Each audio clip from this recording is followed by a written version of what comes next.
नमस्कार दोस्तों, स्वागत है आप सभी का। उम्मीद करता हूँ आप सभी की पढ़ाई अच्छी चल रही होगी।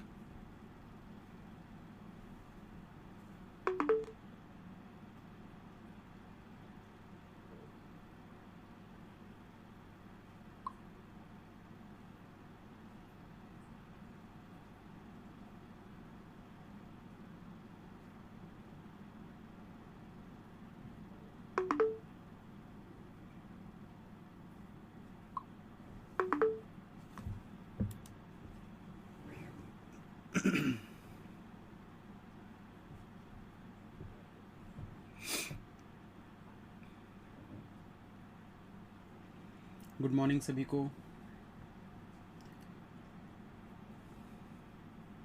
आई थिंक आज इशू रिजॉल्व हो चुका है।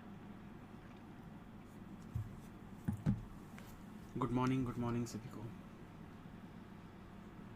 IBPS PO भी आ गया। बस अब क्या ही बोले, अब तैयारी करते रहो।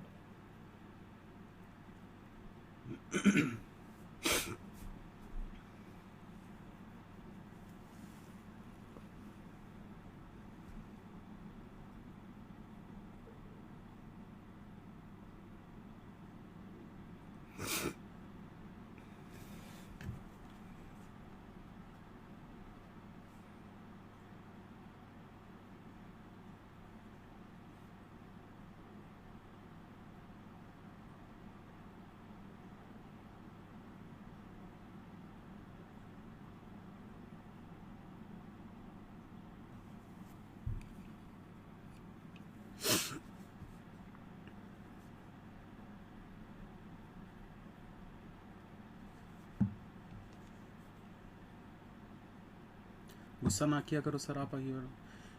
अरे, बिना गुस्सा किए कुछ लोग नहीं समझते। हर टाइप के स्टूडेंट होते हैं ना, कुछ प्यार से समझते हैं, कोई गुस्से से समझता है।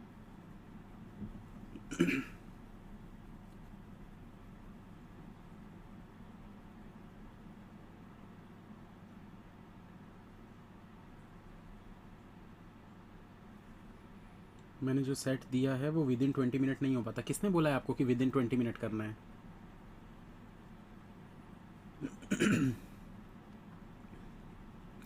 सबसे पहली चीज़, टाइमर के बिना करिए। बिना टाइमर के, कोई टाइमर लगाने की ज़रूरत नहीं है। 2 घंटा लगता है, 2 घंटे लगाओ, कोई दिक्कत नहीं है।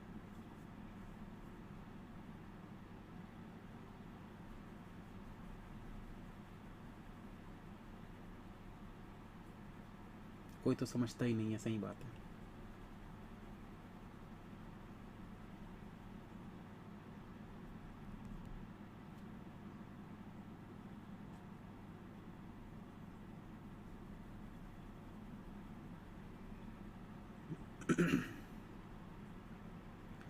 स्पेशल 26 वाला टारगेट कहाँ बताते हैं? Telegram channel.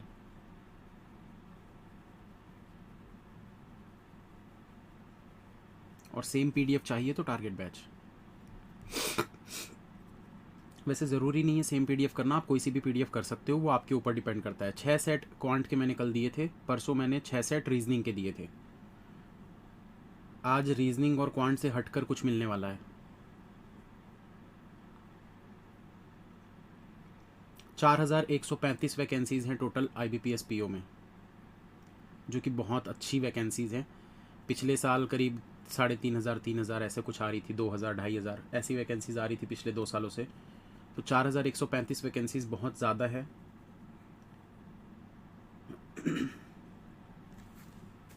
कंपेयर करें तो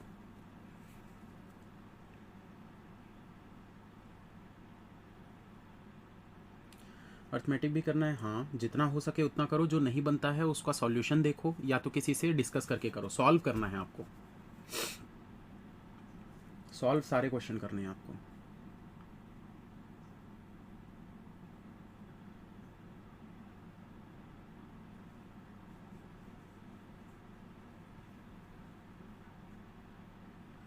उम्मीद करता हूँ हिंदी वालों ने अपना ये पूरा पहला पैराग्राफ तो पढ़ ही लिया होगा। हिंदी का यहाँ तक अगर आपने नहीं पढ़ा है तो जल्दी से पढ़ लो, क्योंकि इसके बाद आपको अगली लाइन पे दिख जाएगा, लेकिन ये आपको नहीं दिखेगा अगले पेज पर। और इंग्लिश वाली ये पूरा पढ़ लो, शुरू से लेकर यहाँ तक।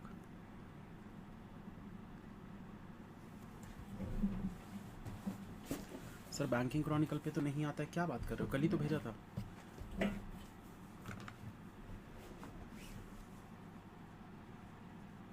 क्या यार एकदम मतलब कैसा कैसा बोल दे रहे हो, अच्छा नहीं लग रहा है। बटन खोल लूँ क्या? अब ठीक है।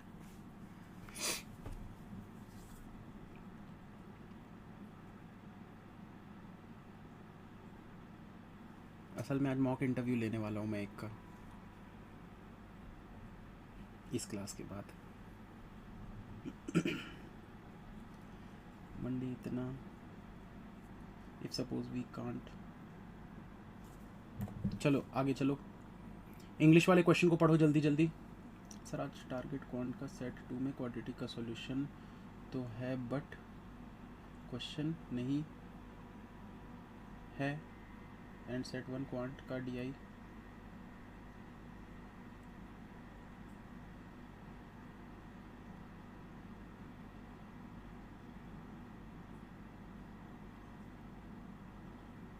कमेंट पढ़ नहीं पा रहा हूँ मैं आपका।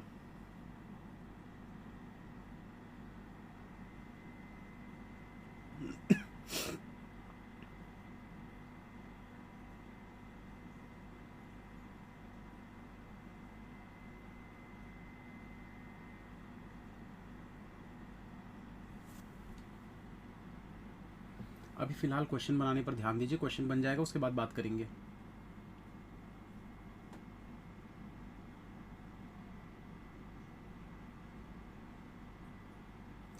इतना ज़्यादा रिजर्वेशन देख के डिमोटिवेट हो रहा है, क्यों?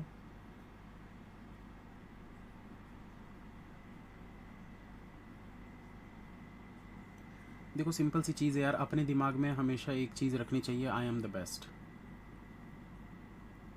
फिर फ़र्क नहीं पड़ता कि क्या है क्या नहीं है। अपने आप पर भरोसा रखो और कॉन्फिडेंस रखो और मेहनत करते जाओ।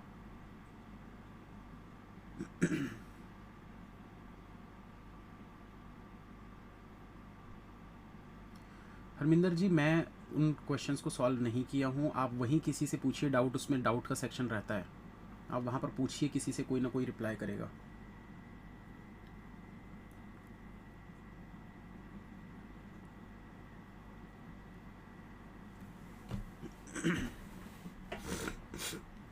वन डे इतना हो जाता है, हमें कैसे पता चलेगा कैसे करना है और हमारी कमी कहाँ पर है? आप सुनते नहीं हो जरा भी। मोनिका जी नहीं सुनाई देता है, सिर्फ कमेंट दिखाई देते हैं, और कमेंट तेज़ी से निकलते हैं तो मैं पढ़ भी नहीं पाता हूँ पूरे।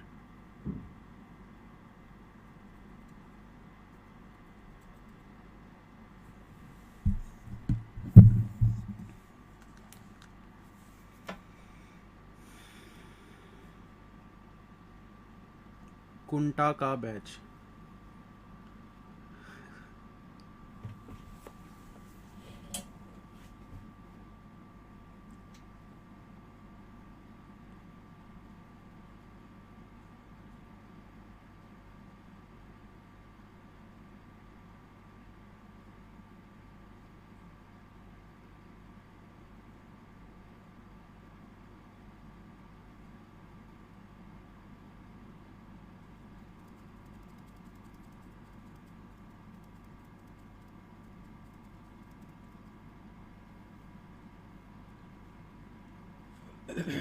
वॉइस कम आ रही है, मैं क्योंकि धीरे बोल रहा हूँ।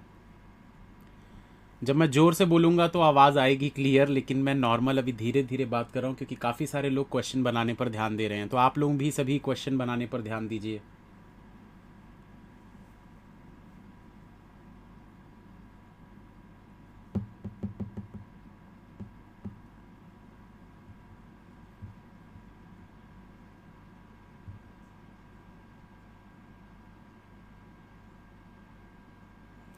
सर मैं तो अभी बिगिनर हूँ, ये बहुत अच्छा सवाल है, सुन लीजिएगा सर। मैं तो अभी बिगिनर हूँ, इतने जल्दी मेंस के पज़ल सॉल्व करना सही रहेगा, बट सर प्री लेवल के पज़ल हो जाते हैं।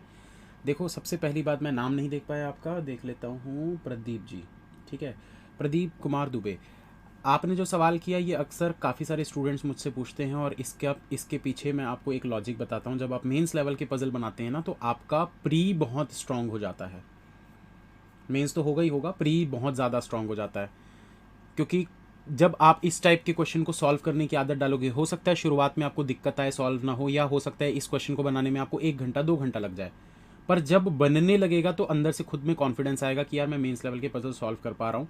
साथ ही साथ मेंस लेवल के पजल सॉल्व करने से जब आप छोटे छोटे 3 लाइन या 4 लाइन के पजल देखोगे तो आप बोलोगे ये तो हलवा है, और जैसे ही आपके दिमाग में ये चीज़ आएगी कि यार ये तो हलवा है, मतलब सच में आप उस क्वेश्चन को 2 से 3 मिनट में सॉल्व कर दोगे। तो इसलिए मेंस की तैयारी 15 दिन आपको सिर्फ प्री पे फोकस करना चाहिए, उसके बाद फिर मेंस, मतलब प्री प्लस मेंस। कुछ लोग 3 3 4 4 महीने तक मेंस को हाथ नहीं लगाते, ये गलत चीज़ है। मेंस की तैयारी शुरू से ही स्टार्ट कर देनी चाहिए। 15 दिन मैक्स टू मैक्स आप प्रीलिम्स पर फोकस करो। जब आपको सब कुछ पता चल जाए कि हाँ क्या क्या आता है, किस किस टाइप के पेपर होते हैं, पैटर्न क्या है, टॉपिक क्या क्या होते हैं, बस उसके बाद आप मेंस की तैयारी चालू कर सकते हो, क्योंकि प्री का और मेंस का कोई लेना देना नहीं है, कुछ भी सेम नहीं है। पजल वहाँ भी आते हैं, पजल यहाँ भी आते हैं, लेकिन लेवल में ज़मीन आसमान का फ़र्क है।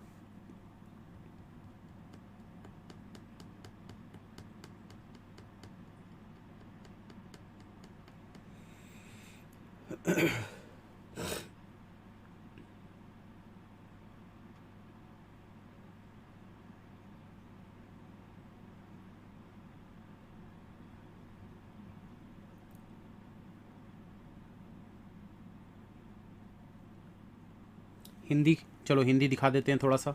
जिसने भी हिंदी नहीं देखा था, कुछ बच गया है तो हिंदी देख लीजिए। 5 मिनट और वेट करूंगा, फिर मैं स्टार्ट कर दूंगा। मुझे पता है इतनी जल्दी बना पाना बहुत लोगों के लिए पॉसिबल नहीं है, लेकिन मैंने आप लोगों को टाइम सिर्फ क्वेश्चन को रीड करने के लिए दिया है। अगर आप सॉल्व कर पा रहे हैं तो बहुत अच्छी बात है, वरना कम से कम क्वेश्चन को एक बार पढ़ लो अच्छे से, ताकि जब मैं समझाऊं तो आपको वो चीज़ें जल्दी समझ में आए।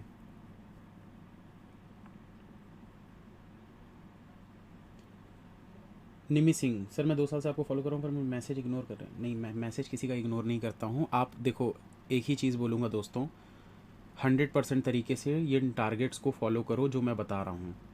डेली बेसिस पर आपको वो करना है जो आप कर रहे थे अभी तक, वो तो करना ही करना है।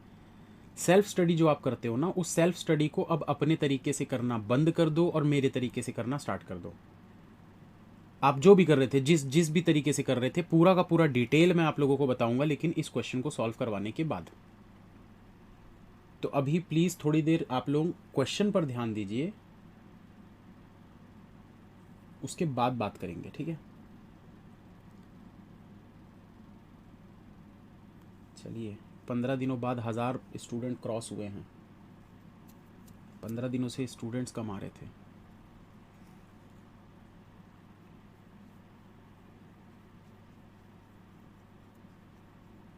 कौन है हिंदी लास्ट लाइन? केतन, कैसे कर दे रहे हो भाई? प्रतीक और पुनीत गली के एक ही तरफ थे। प्रतीक और पुनीत गली के एक ही तरफ थे, लेकिन वे तत्काल घरों पे नहीं खड़े थे, इमीडिएट नहीं थे। एक ही तरफ हैं प्रतीक और पुनीत, लेकिन इमीडिएट नेबर्स नहीं है।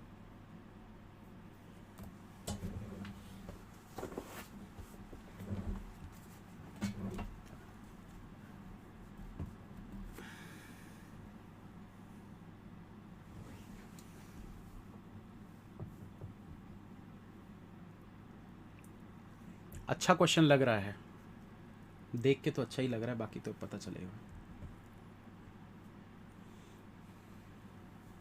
लेन और रूफ समझ में नहीं आ रहा है, रुको अभी मैं पढ़ूंगा तो पता चलेगा। 2 मिनट और।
कैसे कैसे लोग होते हैं। एक का अभी मैसेज आया है कि सर मैं इस साल पेपर दूं या नहीं दूं, वो क्या बोलते हैं उसको, एस्ट्रोलॉजी। मैंने एक एस्ट्रोलॉजर से बात की थी तो उन्होंने कहा है ये साल आपका पेपर देना सही नहीं रहेगा, आपको अगले साल देना चाहिए। हद है यार, मतलब ये सब चीज़ों में विश्वास करते हो। ठीक है, दिखा लिए, कर लिए, हो गया, पर पेपर तो दे दो। नहीं होगा, नहीं होगा। कैसे कैसे लोग हैं भाई। चलो स्टार्ट करते हैं। उम्मीद करता हूँ कुछ लोगों का तो हो ही गया होगा। डन के मैसेज दिख रहे हैं मुझे, कुछ लोगों के, 8-10 लोगों के। अब ध्यान से सुनना। देखो ये जो लेवल है क्या है, कितने मार्क्स का आता है, वो सारी चीज़ें क्वेश्चन सॉल्व होने के बाद बताऊंगा, ठीक है। स्टार्ट करते हैं। क्या बोल रहा है, 10 houses were there in a lane which were identified as DLMN RSTVW and Z। तो 10 घर हैं जिनके नाम आप लोगों को दिए हुए हैं, DLMN RSTVW एंड Z, ये घरों के नाम है, ठीक है। अब बोल रहे the lane was in east west direction. East west direction मतलब कि ये जो लेन है वो ऐसी है, ईस्ट वेस्ट ऐसी ये लेन है, ठीक है। अब आपको क्या बोल रहा है, and each side of the lane was having 5 houses. और दोनों साइड मतलब कि ये देखो, ये जो लेन है, लेन का मतलब क्या होता है, एक रोड होती है, एक रोड ऐसे, इसको लेन बोलते हैं। जब आप किसी एक रास्ते पर चलते हो उसको लेन बोलते हैं ना भाई। 4 लेन, ये आप लोग रोड में जो बोलते हैं, ये 4 लेन रोड है, 2 लेन रोड है, इसका मतलब क्या होता है भाई, जिस रोड में ऐसे 2 गाड़ियां जाने की जगह है वो 2 लेन हो गई, जिसमें 4 है मतलब 2 इधर 2 इधर, वो 4 लेन हो गई। इस तरीके से होता है। तो ये एक सिंगल लेन है, मतलब कि एक रोड है। तो बोल रहे हैं इस लेन के दोनों साइड में 5-5 घर है। मतलब आप ऐसा बोल सकते हो कि 5 घर यहां पर है और 5 घर यहां पर है। 1 2 3 4 5, 1 2 3 4 5 ऐसे। अब क्या बोल रहा है, 5 houses were facing towards south direction on one side of the lane and 5 houses were facing towards north direction on another side of the lane such that the houses were facing towards each other. Parallel arrangement है, कुछ नहीं है, बस उसको थोड़ा सा घुमा फिरा के आप लोगों को बताया है, और कुछ भी नहीं है। तो बिल्कुल जैसा हम पैरेलल अरेंजमेंट बनाते हैं, ऊपर के 5 नीचे की तरफ देख रहे हैं और नीचे के 5 ऊपर की तरफ देख रहे हैं। तो प्रीलिम्स में जो हम पैरेलल अरेंजमेंट बनाते हैं बिल्कुल वही चीज़ है ये, ठीक है। बस थोड़ा सा घुमा फिरा के उसको लेन और घर और ये सब चीज़ें बना दिया है। अब बोल रहा है 12% were flying kites on the roof of the houses regarding which additional information is given below, not more than 2% and not less than 1% was there on one roof. तो आपको बोल रहे हैं यहां पर कि भाई ये जितने भी घर हैं, 5 घर इधर 5 घर इधर, ये टोटल 10 घरों में कुछ लोग छत पर खड़े होकर पतंग उड़ा रहे हैं। रूफ मतलब छत पर, तो छत पर खड़े होकर वो लोग पतंग उड़ा रहे हैं। किसी भी छत पर 1% से कम नहीं होना चाहिए और 2% से ज्यादा नहीं होना चाहिए।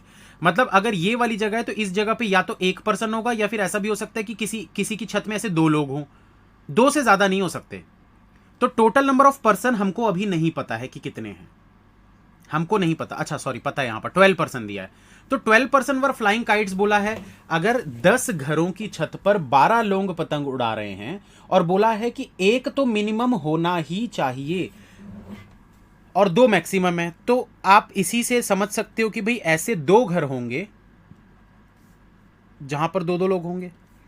जैसे लेट सपोज, मैं एक एग्जांपल के तौर पे बोल रहा हूं, यहां एक बंदा है, यहां एक बंदा, यहां एक बंदा, यहां एक बंदा, यहां एक बंदा, यहां भी एक, यहां भी एक, यहां भी एक, यहां भी एक, यहां भी एक। तो अगर एक एक हम सब घरों में मान लेते हैं तो कितना हो जाएगा, 10 हो गया। किसी 2 घरों में हम 2-2 बंदे मान लेते हैं तो 12 हो गए। तो 12 ही तो परसेंट बोला है आपको, 12%। समझ में आया? तो 12% इन घरों की छत पर खड़े होकर पतंग उड़ा रहे हैं। किसी भी छत पर 2 से ज्यादा नहीं हो सकते। मतलब ऐसे 2 घर हमको दिखेंगे जिसमें 2 लोग हैं। अब क्या बोला यहां पर नोट में, person A is to the left right of person B means on the same side of the lane. जैसे अगर ए है तो इसके लेफ्ट में अगर बी बोला है तो इसी लेन पे होना चाहिए। आप ऐसा नहीं बोल सकते ए के लेफ्ट में यहां पर भी तो सर बी हो सकता है, ऐसा नहीं होगा। कल भी बताया हूं ये चीज। ए का लेफ्ट मतलब कि इसी तरफ होगा, ए का राइट मतलब इसी तरफ होगा, इसी लेन में, इसी सिंपल इसी लेन में देखना है। इसका अगर लेफ्ट राइट देखना है, जैसे ए है तो इसका लेफ्ट इस तरफ होगा क्योंकि ये साउथ फेस हो रहा है, तो लेफ्ट इधर राइट इधर, ठीक है। अगर वो पर्सन की बात कर रहा है तो, अगर वो पर्सन की बात कर रहा है तो, अगर वो घर की बात कर रहा है तो क्या होगा, उसके बारे में कुछ मेंशन नहीं किया गया है। अभी तक तो कुछ मेंशन नहीं किया गया है। आगे आपको क्या बोल रहा है ये देखो, आगे देखते हैं, यहां पर मेंशन किया है house A is to the left right of house B means on the same side of the lane. अब इसके बारे में भी बता दिया, अगर घर के बारे में बोल रहा है तो उसमें भी सेम चीज वही फॉलो होगी जो पर्सन के बारे में फॉलो हो रही है। जो पर्सन के बारे में फॉलो हो रहा है सेम चीज घर के बारे में फॉलो होगा, ठीक है। अब हो रहा है person A is to the left right of house A means on the same side of the lane. अगर घर और पर्सन दोनों को मेंशन करता है कि घर ए हाउस ए के लेफ्ट में फलाना पर्सन खड़ा है, तो भी वो सेम लेन पर ही होंगे। दूसरी लेन में आपको काउंट नहीं करना है, दूसरी लेन में उसको नहीं बैठाना है। उम्मीद करता हूं कि सारा नोट और इंस्ट्रक्शन आपको समझ में आ गए होंगे। तो चलते हैं, इसका डायग्राम बनाते हैं और क्वेश्चन को सॉल्व करेंगे। फिर सबसे पहले लेन बना लेते हैं यहां पर।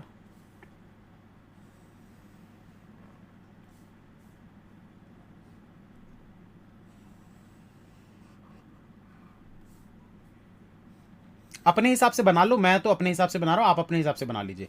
जैसा आपको लगता है कि हाँ ऐसा बनाने से मेरा हो जाएगा काम, तो वैसा बना लीजिए।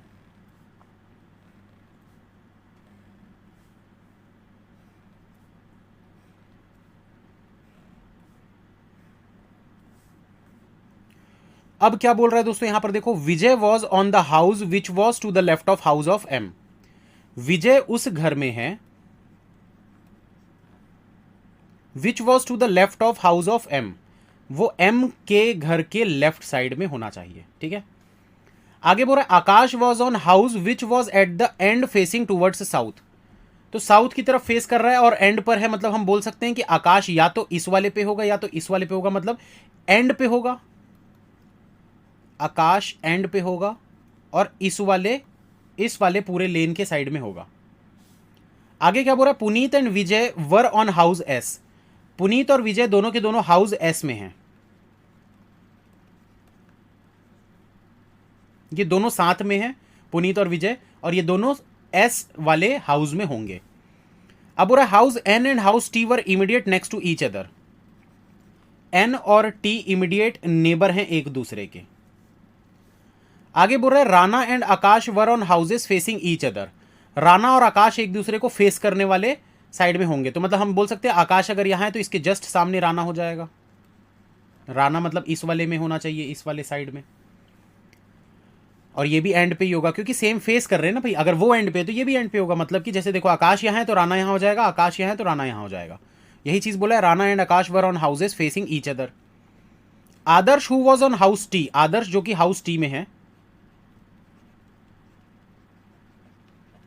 आदर्श जो कि हाउस टी में was facing the house on which Firoz was flying kite. तो ये किसको फेस कर रहा है, ये इसको ना एरो नहीं बनाता, ये कंफ्यूज हो जाएंगे हम बाद में।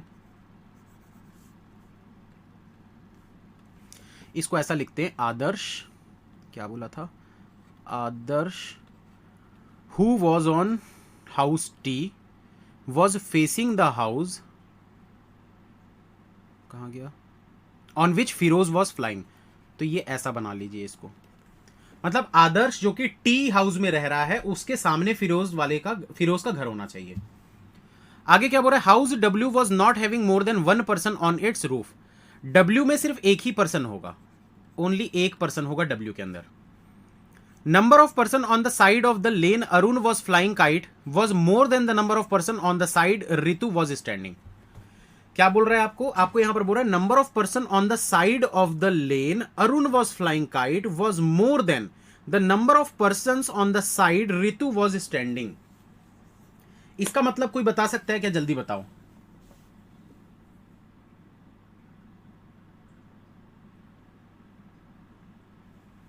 सर ये कहां लिखा है कि कौन सी लेन साउथ और कौन सी लेन नॉर्थ फेस कर रही है। तो अरे हमने मान लिया ना भैया कि ऊपर वाला नीचे फेस कर रहा है, नीचे वाला ऊपर फेस कर रहा है। कैसा बात करते हो यार भाई। लेट सपोज ये एक लेन है, ठीक है, ये एक लेन है, ऐसा देखो ये एक लेन है। अब इस लेन में इस तरफ कुछ घर बने हुए हैं और इस तरफ कुछ घर बने हुए हैं। तो भाई घरों के जो दरवाजे हैं वो तो रोड पे ही खुलेंगे ना, पीछे नाली है, ठीक है, तो उस तरह थोड़ी दरवाजा खुलेगा भाई। जिस साइड सड़क है, रोड बनी हुई है, तो दरवाजे तो उसी में खुलेंगे ना। आप अपनी गली को देख लो यार, आपकी गली में एक घर इधर है एक घर इधर है, तो दोनों के दरवाजे फेस करते हैं ना एक दूसरे को। तो इमेजिन करो ना उस चीज को, आपको दिया भी हुआ है यहां पर 10 houses were there in a lane, lane was in east west direction, 5 houses were facing towards south direction on one side and 5 houses were facing towards north direction. उसके बाद आपको ये भी बोला है, कुछ लोगों का ये कहना होगा सर लेकिन ऐसा भी तो हो सकता है कि 5 लोग ऐसे ऊपर की तरफ फेस कर रहे हों और 5 लोग इधर से इस तरफ फेस कर रहे हों. तो उसी के लिए अगली लाइन पे बोल दिया है such that the houses were facing towards each other. तो इसने बता दिया है कि भैया सब एक दूसरे की तरफ ऐसे फेस कर रहे हैं. तो इसको अच्छे से पढ़ोगे तो समझ में आ जाएगा ना. इसलिए मैं इस पर इतना टाइम देता हूँ, जबकि ये 1 मिनट की चीज़ है, फिर भी मैं इसको 5 मिनट तक एक्सप्लेन किया पूरा. आप जब तक इंस्ट्रक्शन नहीं समझोगे पजल सॉल्व नहीं कर पाओगे. इंस्ट्रक्शन को समझना सीखो पहले, अंडरस्टैंडिंग बढ़ाओ अपनी थोड़ी सी, और वो समय के साथ बढ़ जाएगी धीरे धीरे. तो क्या था यार, मैंने क्या पूछा था आप लोगों से, कुछ पूछा था भूल गया मैं. अरुण वाली लेन में 7 पर्सन होंगे. हाँ ये लास्ट लाइन पूछा था ना, क्या चीज थी यहाँ पर. हाँ, number of person on the side of the lane Arun was flying kite was more than the number of person on the side of the Ritu was standing. मतलब बोल रहा है कि अरुण के साइड में जितने भी लोग होंगे वो ज्यादा होंगे ऋतु की साइड से.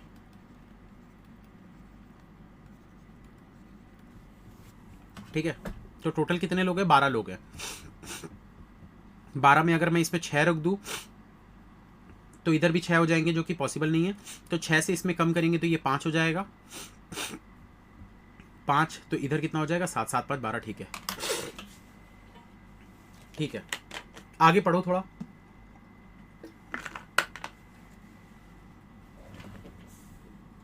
Rana was on the roof of house Z. Rana जो है वो जेड हाउस के रूफ पे है, लिख देते हैं यहां पर, राना जेड हाउस के रूफ पे है. Which was third to the left of house D. तो ये जो है ये थर्ड टू लेफ्ट में है, किससे, डी से. यहां से हम सेट कर सकते हैं चीजों को.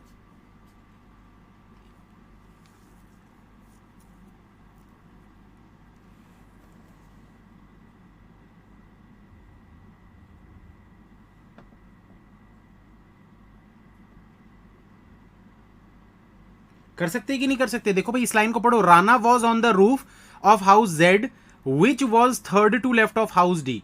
भाई आपको पता है कि राना एंड पर बैठता है, अगर इस एंड पर बैठा दोगे राना जेड को तो भाई वो तो डी से ऐसे थर्ड टू लेफ्ट में होना चाहिए. तो ये तो एंड पॉसिबल ही नहीं है. आपको यहीं पर रखना पड़ेगा ऐसे जेड को, ये जेड को यहीं पर रखना पड़ेगा, राना को यहीं पर बैठाना पड़ेगा, तभी तो ये देखो ये ऐसा डी से थर्ड टू लेफ्ट में होगा. अब आपको पता है राना के सामने आकाश है, यहां पर आकाश को बैठा दो. ठीक है, और देखिए क्या क्या बचा है, आगे देखते हैं. Prateek and Jiya were on the same roof and immediate right to house R. तो बोल रहा है आर हाउस के इमीडिएट राइट में कौन कौन है, प्रतीक एंड जिया दोनों साथ में हैं. प्रतीक और जिया. तो आर के इमीडिएट राइट साइड में प्रतीक और जिया दोनों एक ही छत पर है. ठीक है, आगे बोल रहा है Sana was standing on a house to the left of house on which Ajay was standing. तो सना जो है वो मैं ऊपर लिख रहा हूं, तो ये मत समझना कि इसके लिए लिख रहा हूं, है ना, मैं ऊपर नीचे दोनों जहां स्पेस दिख रही है वहां लिख रहा हूं. तो यहां पर क्या बोल रहा है, Sana was standing on a house to the left of house on which Ajay was standing. तो सना लेफ्ट साइड में, किससे, अजय से. अजय से लेफ्ट की तरफ में. Sana was standing on a house to the left of house on which Ajay was standing. Immediate नहीं बोला है. देखो इमीडिएट बोलता है तो ऐसे नीचे एरो देते हैं, और जब लेफ्ट बोला है लेकिन इमीडिएट लेफ्ट नहीं बोला है तो इमीडिएट नहीं बोला तो ऐसे बीच में एरो देना. ये सब प्रीलिम्स में मैं बता चुका हूं पहली क्लास में. आगे क्या बोल रहा है, Ritu was standing on a roof at one end opposite to the house Arun was standing. बोल रहा है Ritu was standing on a roof. Ritu कहां पर खड़ी है, Ritu was standing on a roof at one end opposite to house of Arun.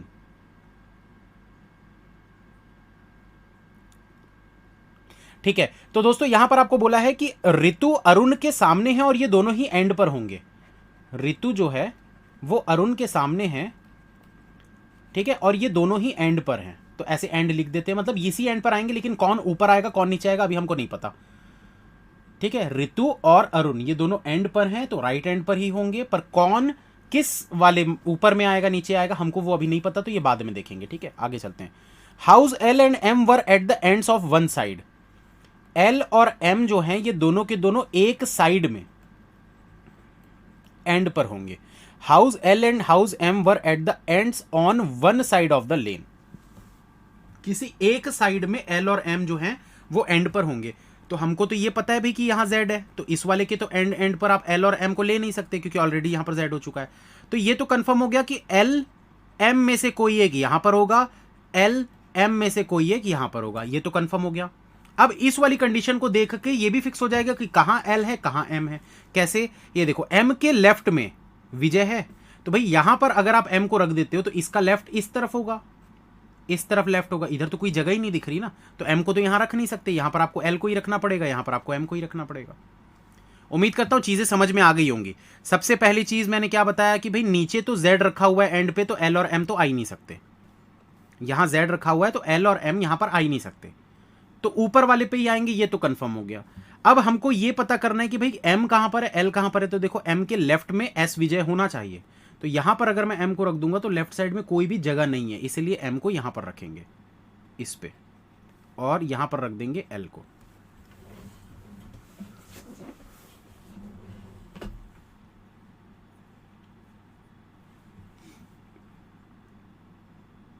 अब दोस्तों एक चीज हमको यहां से और समझ में आ रही है कि एम के लेफ्ट में अगर एस वाले घर पर पुनीत और विजय हैं, मतलब दोनों के दोनों एक ही घर में है, दोनों के दोनों एक ही घर में है। तो दोनों के दोनों एक ही घर में है, मतलब कि ये वाली तीनों में से कोई एक जगह होगी जहां पर ये दोनों साथ में होंगे। भाई एम के लेफ्ट बोला है ना, तो लेफ्ट में मतलब ये तीन घरों में से किसी एक घर पे एस लिखेंगे हम, और ये दोनों का नाम लिखेंगे। तो अगर यहां पर दो लोग किसी घर में हैं, मतलब कि डेफिनेटली यहां पर ज्यादा पर्सन होने वाले हैं 5 से। तो ऋतु तो 5 वाले साइड में थी, तो इससे हमको ये कंफर्म हो गया कि ऋतु यहां पर होगी और अरुण जो है वो यहां पर होगा, क्योंकि यहां पर दो बंदे वाले लोग आने वाले हैं। ये देखो, तो ये आर भी आ गया और ये एस भी आ जाएगा यहां पर, तो ये दोनों ही चीजें यहां पर आ जाएंगी। ठीक है, यहां तक कंफर्म हो गया। और देखते हैं भाई, जेड में राना है, डी ये तो हो चुका है हमारा कंडीशन, इसको छोड़ देते हैं। आगे पढ़ लेते हैं क्या बोल रहे हैं। Prateek and Puneet were on the same side of the lane but they were not standing on immediate houses. बोल रहा है प्रतीक और पुनीत एक ही साइड पर हैं लेकिन इमीडिएट नेबर्स नहीं है। प्रतीक और पुनीत एक ही साइड पर हैं लेकिन नेबर नहीं है इन लोग। ठीक है, सेम साइड है, आप जैसा चाहो ऐसा लिख लो, सेम साइड है लेकिन नेबर नहीं होने चाहिए।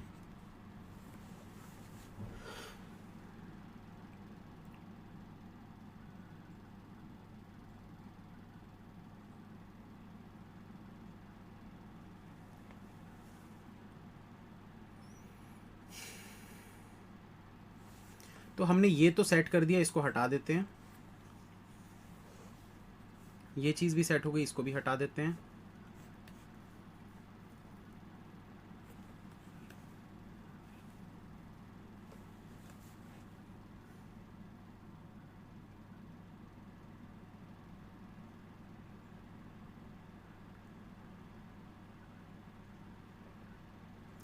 दोस्तों एक चीज तो हमको ये चीज कंफर्म हो रही है, ध्यान से सुनना, कि भाई अगर मैं ये आर के राइट साइड में प्रतीक जिया को लेना चाहता हूं तो प्रतीक और जिया भी तो यहीं पर रखने पड़ेंगे हमको, हाँ या ना?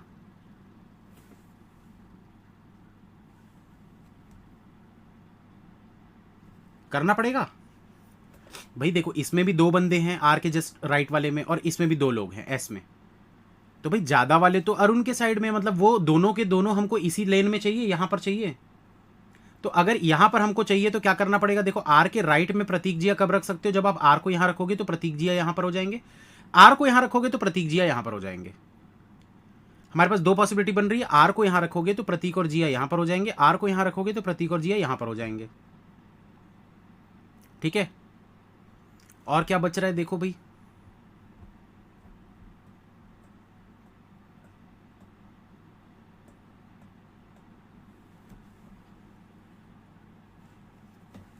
प्रतीक पुनीत एक ही तरफ होने चाहिए। अरुण एल कैसे हुआ? अरे भैया बताया तो था ना, एम के लेफ्ट साइड में एक घर पर 2 लोग हैं, एम के लेफ्ट साइड में यहां पर किसी घर में 2 लोग आने वाले हैं, मतलब 1 2 3 4 5, 5 तो नॉर्मल थे कि आने ही आने हैं, पर किसी एक घर में 2 लोग भी आ रहे हैं, मतलब 6 हो जा रहे हैं। तो भाई ऋतु तो 5 लोगों वाले साइड पे है ना, तो डेफिनेटली ऋतु यहां पर एंड पे आएगी, ये अरुण यहां पर आ जाएगा। ये देखो, अरुण एंड पे, ऋतु भी एंड पे है, एक दूसरे को फेस कर रहे हैं क्योंकि वो लोग। तो यहां पर अरुण फिक्स हो गया, यहां पर ऋतु फिक्स हो गई। अब एल और एम का भी मैं आप लोगों को बता चुका हूं कि एम के लेफ्ट में कोई बैठा है, तो एम को यहां रखोगे तो इसके लेफ्ट में कुछ भी नहीं है, इसके लेफ्ट में आपको ये 4 जगह दिख रही है। ठीक है, अब क्या करेंगे दोस्तों, देख लेते हैं। चलो एक एक करके ना मैं रख के दिखाता हूँ, तभी समझ में आएगा, वरना फिर चार लोग डाउट पूछेंगे इसमें बार बार। तो इसमें दोस्तों एक एक करके मैं दिखाता हूँ। जैसे लेट सपोज मैंने अभी आपको दो पॉसिबिलिटी बताई, आर को यहाँ रखूंगा तो प्रतीक जिया यहाँ पर हो जाएंगे, आर को यहाँ रखूंगा तो प्रतीक जिया यहाँ हो जाएंगे। तो रख लेते हैं, आर को यहाँ रखा, प्रतीक और जिया यहाँ पर हो गए, ये प्रतीक और जिया। तो ये देखो एम के लेफ्ट में, तो एम के लेफ्ट में एस विजय पुनीत दोनों साथ में रखने हैं, तो वो यहीं पर आ सकता है, और तो कोई जगह ही नहीं है, एस विजय और पुनीत।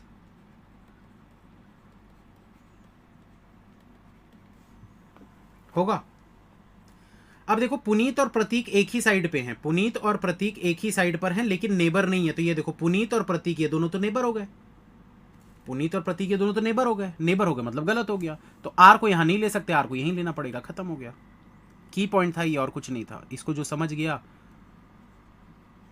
वो क्वेश्चन सॉल्व कर चुका होगा, और कुछ भी नहीं था क्वेश्चन में, सिर्फ समझने का टाइम लगता, सॉल्व करने में ज़्यादा टाइम नहीं लगेगा। तो आर को लेंगे यहां पर, आर के इमीडिएट राइट में यहां पर हो जाएंगे प्रतीक और जिया, और एम के लेफ्ट साइड में ऐसे एस वाले घर पे विजय और पुनीत है, तो विजय और पुनीत को यहां पर रख देते हैं। अब देखो दोस्तों, ये देखो सेम साइड में प्रतीक और पुनीत, तो ये देखो ये पुनीत और ये प्रतीक दोनों सेम साइड पे है, लेकिन नेबर नहीं है।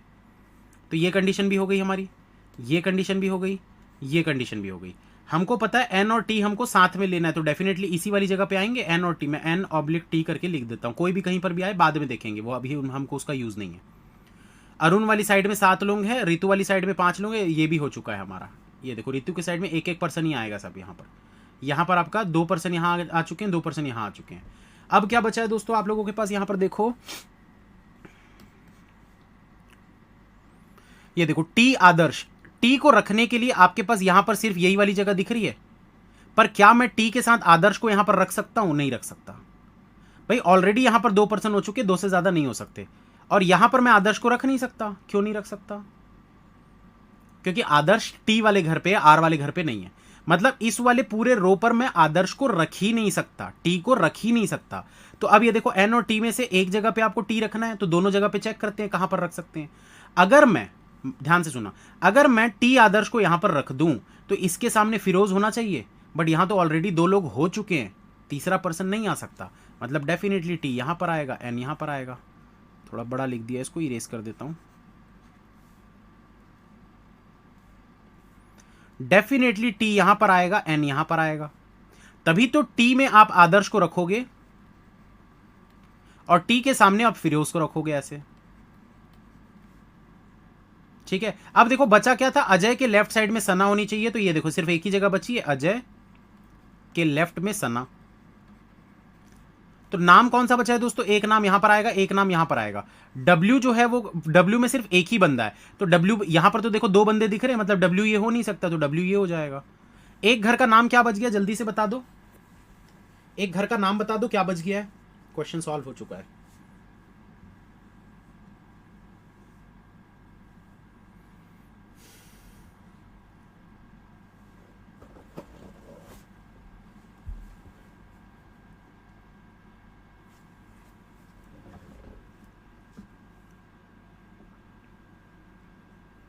सर अगर डी और राणा को ऊपर वाले रो में रखें तो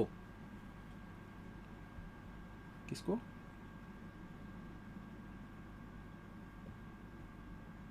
कैसे रख सकते हो यार,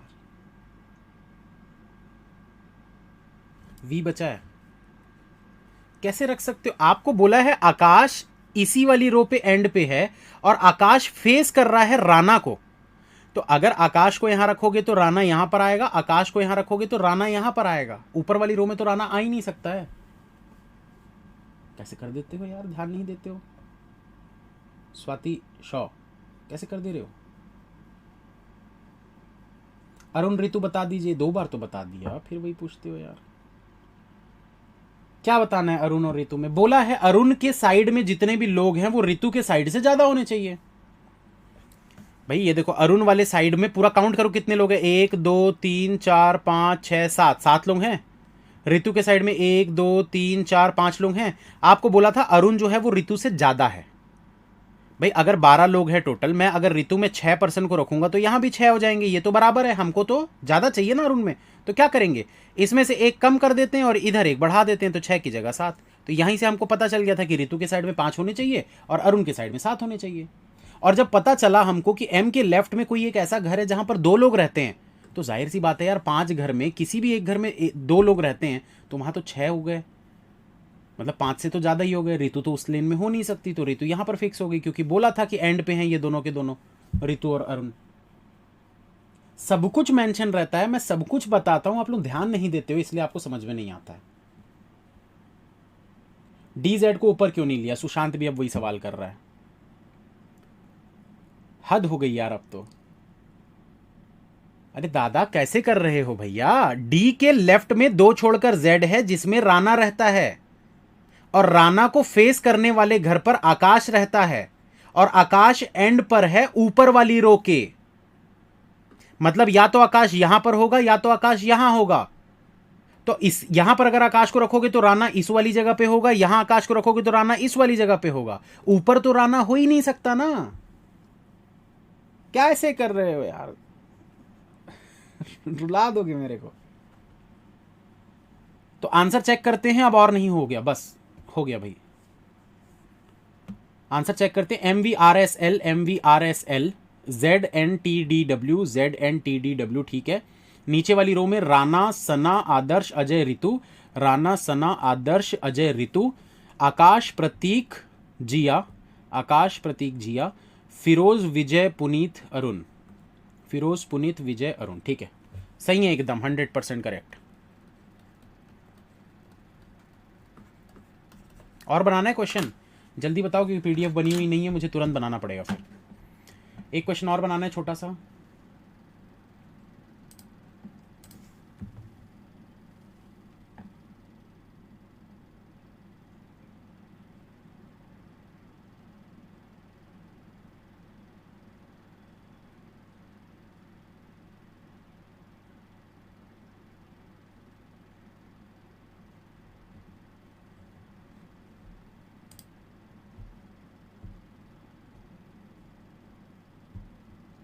चलो, नो वाले जा सकते हैं, नो वालों की छुट्टी, और यस वाले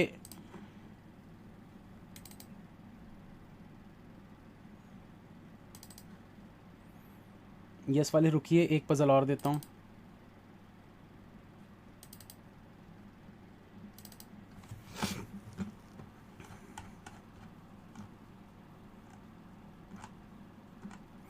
ब्लड रिलेशन वाला कल करेंगे, आज नहीं करते इसको, टाइम ज़्यादा वेट कर देगा। ये तो अपन कल कर चुके हैं, समीर मिहिर वाला,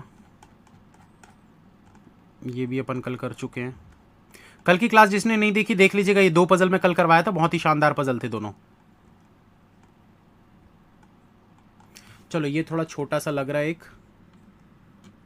इसको बना लेते हैं। अच्छा दोस्तों, एक चीज़ और मैं आप लोगों को बता रहा हूँ कि आनंदी हिंगू को, जिसको मैंने YouTube पे सिलेक्ट किया था स्पेशल 26 ग्रुप के लिए, तो उनका मेरे पास मैसेज आया था, मैं अभी पढ़ के बता देता हूँ। तो वो उनको मैं नहीं कर रहा हूँ ज्वाइन, तो किसी एक को मैं मौका दूंगा उनके बजाय ग्रुप में जुड़ने का, और वो मैं अपने हिसाब से सिलेक्ट करूँगा। कोई भी मुझे कमेंट करके नहीं बोलना कि सर मुझे। तो मैं आज या कल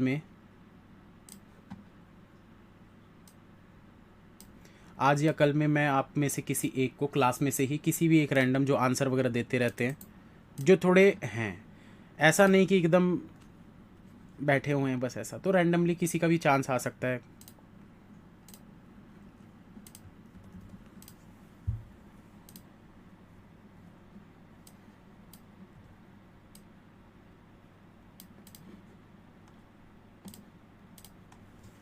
आंसर मत देखना भैया, आंसर देख लोगे तो मज़ा नहीं आएगा फिर क्वेश्चन बनाने में। मैं कभी आंसर नहीं देखता, सिर्फ ये ऐसा इतना करते करते में जो दिख गया, इसके अलावा मैं नहीं देखता आंसर। चलो बनाओ जल्दी से। कप स्पून टेबल वाला, उस टाइप के भी करेंगे।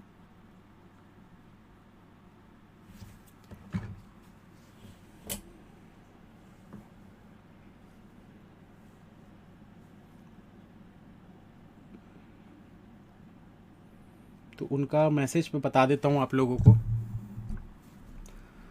Hello sir, I am Anandi Hingoo here. Sir मैंने आपको कभी मैसेज नहीं किया, लगा बहुत सारे आपके पास मैसेज आते हैं तो आपको इसलिए डिस्टर्ब नहीं किया। Thank you so much sir हमें सिलेक्ट करने के लिए। हम अभी कॉलेज के 3rd ईयर में हैं, अभी हमारा 5th सेम ख़त्म होगा। हम 1 साल से आपको फॉलो कर रहे हैं। वाईटी पे आपके वीडियोस देख के ही हमने अनअकैडमी सब्सक्रिप्शन लिया था। हम सिर्फ़ और सिर्फ आपको फॉलो करते हैं सारे सब्जेक्ट के लिए और गाइडेंस भी आपका ही है। सर हमें पता है कि लोग इतनी मेहनत कर रहे हैं, दिन रात कर देते हैं। हम भी ऐसे ही मेहनत कर देंगे, हमारी वजह से किसी एक का चांस ना मिस हो जाए। तो इसलिए आपको मैसेज किया कि हम अभी कॉलेज में हैं, आप चाहें तो अपना डिसीजन चेंज कर सकते हैं। आप जो कहेंगे हमें मंजूर है सर, हमें मेहनत जो भी है, मतलब उन्होंने अपना चांस दिया है आपको, तो याद रखिए भाई। जो भी सिलेक्ट होगा उनकी जगह पे चांस मिला है आपको एक। सब चीटिंग करेंगे आप तो मैं तुरंत थोड़ी सिलेक्ट करूँ, मैं रैंडमली अचानक से सिलेक्ट करता हूँ, मेरी आदत है। क्योंकि अगर स्टूडेंट्स को बता दो ना कल टेस्ट होने वाला है तो सब पढ़ के आ जाते हैं। सरप्राइज टेस्ट होना चाहिए, तब तो मतलब है। अचानक से क्वांट की क्लास चल रही है, मैंने बोला मैं डीआई वाली क्लास से ही सिलेक्ट करूँगा, पता चला मैंने रीजनिंग क्लास से कर दिया सिलेक्ट। तो कुछ ना कुछ तो करूँगा ही।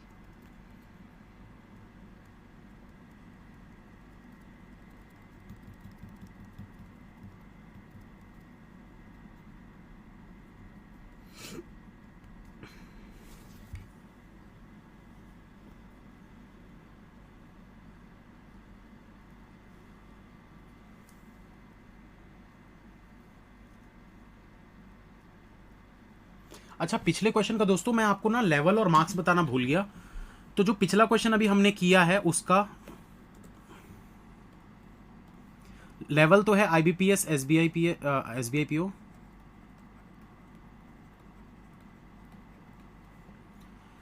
ठीक है, इसके अलावा उसके अगर मार्क्स बोले तो 6 मार्क्स, इससे ज़्यादा नहीं, 5 to 6 मार्क्स। अब ये 5 to 6 मार्क्स ज़रूरी नहीं है कि 6 क्वेश्चन आएंगे। ठीक है, एसबीआई और आईबीपीएस पीओ में एक नंबर के नहीं होते। इसमें एसबीआई में तो खैर इक्वली डिस्ट्रीब्यूटेड रहता है, लेकिन आईबीपीएस पीओ में 2-2 नंबर के क्वेश्चन होते हैं। तो हो सकता है कि आपको 3 क्वेश्चन पूछ दे और हर के 2-2 नंबर हों, या फिर ऐसा भी कर सकता है कि एक नंबर के 5 क्वेश्चन पूछ दे। तो इतना ही रहता है लेवल। आप 10-15 मिनट दोगे, 10-15 मिनट में आपको हार्डली 5-6 नंबर मिलते हैं, और इसीलिए लोगों के नंबर 20, 22, 25 से ज़्यादा नहीं आते। 20-25 नंबर आते हैं आउट ऑफ 60, और ये गुड स्कोर होता है। मेरे खुद के 17-18 के आसपास रहते हैं मेंस में। तो मेंस का लेवल हाई रहता है दोस्तों। वहाँ पर अगर आप सोचोगे 60 में हम तो 50 लेकर आएंगे, नहीं होगा पॉसिबल। और ये भी नहीं सर सोचेंगे तब तो इतना आएगा सोच के कोई फ़ायदा ही नहीं है वहाँ। प्री में सोचो अगर सोचना है तो। मेंस में बस ये सोचो एक्यूरेसी मेंटेन करना है और पजल हमको सॉल्व करने हैं। 15-20 जितने हो जाए चुन चुन के क्वेश्चन बनाएंगे जो हमसे बनेगा। और पैनिक नहीं होना है कि बस 12 ही बने हैं, बस 15 ही बने हैं, क्योंकि 12 बनाकर भी आप बहुत अच्छा करके आए हो, लोगों के 12 भी नहीं हो पाते हैं। जो मैसेज नहीं करते उनका क्या? हाँ यार, ये बात तो ये भी सही है, पर मैसेज नहीं करते तो मुझे नाम कैसे पता चलेगा आपका? बात तो ये भी सही है।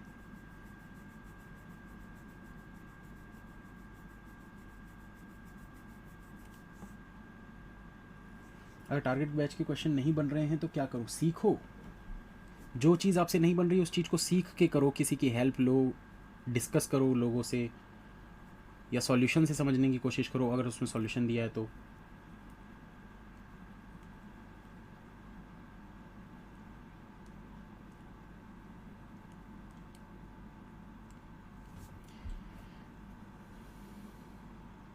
कोमल जी ये हो जाए उसके बाद बताऊंगा मैं, वेट करो।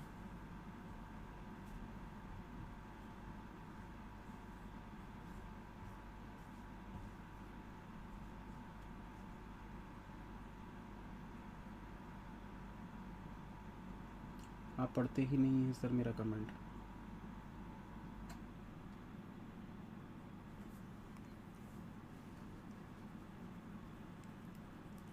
देखो दोस्तों, एक बात बताऊं, एक क्या बोलेंगे उसको, क्वेश्चन हो जाए तो डन लिख दीजिएगा, ठीक है, क्योंकि बहुत ज़्यादा बड़ा क्वेश्चन नहीं है ये। एक समझदार स्टूडेंट पता है क्या करेगा, वो सिर्फ और सिर्फ ये जानने की कोशिश करेगा कि सर 26 लोगों को क्या करवा रहे हैं, और वो करने लग जाएगा। उसको फ़र्क नहीं पड़ता ग्रुप में आने का, वो यही सोचेगा ग्रुप में जाके क्या ही करना है, जो भी बता रहे हैं सर बता तो दे रहे हैं।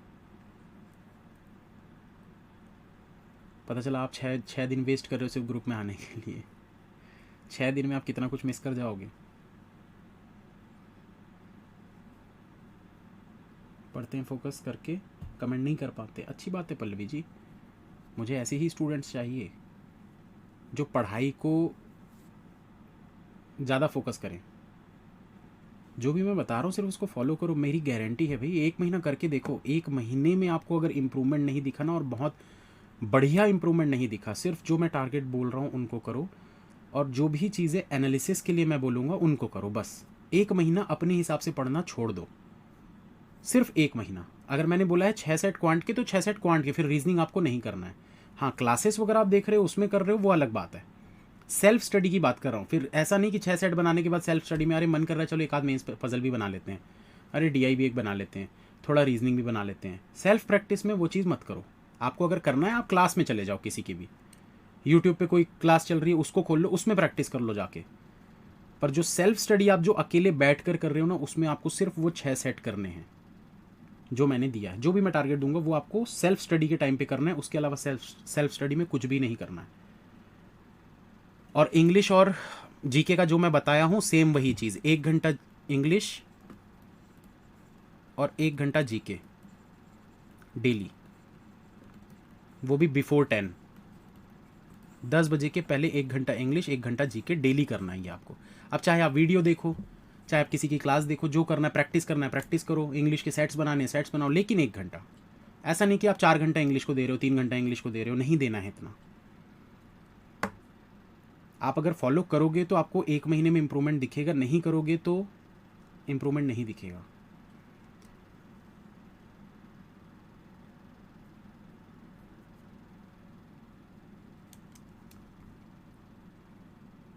मैं तो एक घंटे इंग्लिश में मैं आपको यही सलाह दूंगा कि आपको एक रीडिंग करनी चाहिए, मतलब पैसेज वगैरह, कुछ भी पैसेज हो गया, एडिटोरियल हो गया, रीडिंग करिए आधा घंटा, और फिर 30 मिनट में आप कुछ क्वेश्चंस प्रैक्टिस कर लीजिए, एक आध सेट।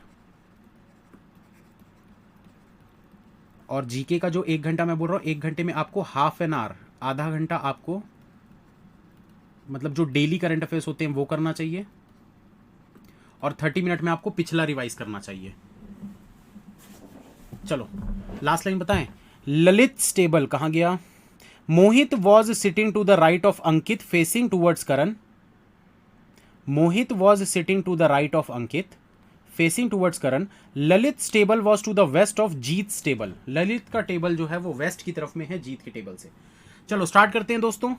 देखिए क्या बोल रहे हैं यहां पर, ध्यान से सुनिएगा। कितने लोगों का नहीं बना एक बार नो लिख दीजिए, जल्दी से नो लिख दीजिए। क्या बोल रहे हैं यहां पर, in a reception party 4 tables marked as ABCD were kept side by side. तो साइड बाय साइड 4 टेबल रखे गए। The tables were kept such that table A was to the north of table C। A जो है, ए वाला जो table है वो C के नॉर्थ साइड में है, and to the west of table B, और ये वेस्ट साइड में है टेबल B से, ऐसा वेस्ट साइड में, इससे नॉर्थ साइड में है। आगे क्या बोल रहा है, while table D was to the south of table B।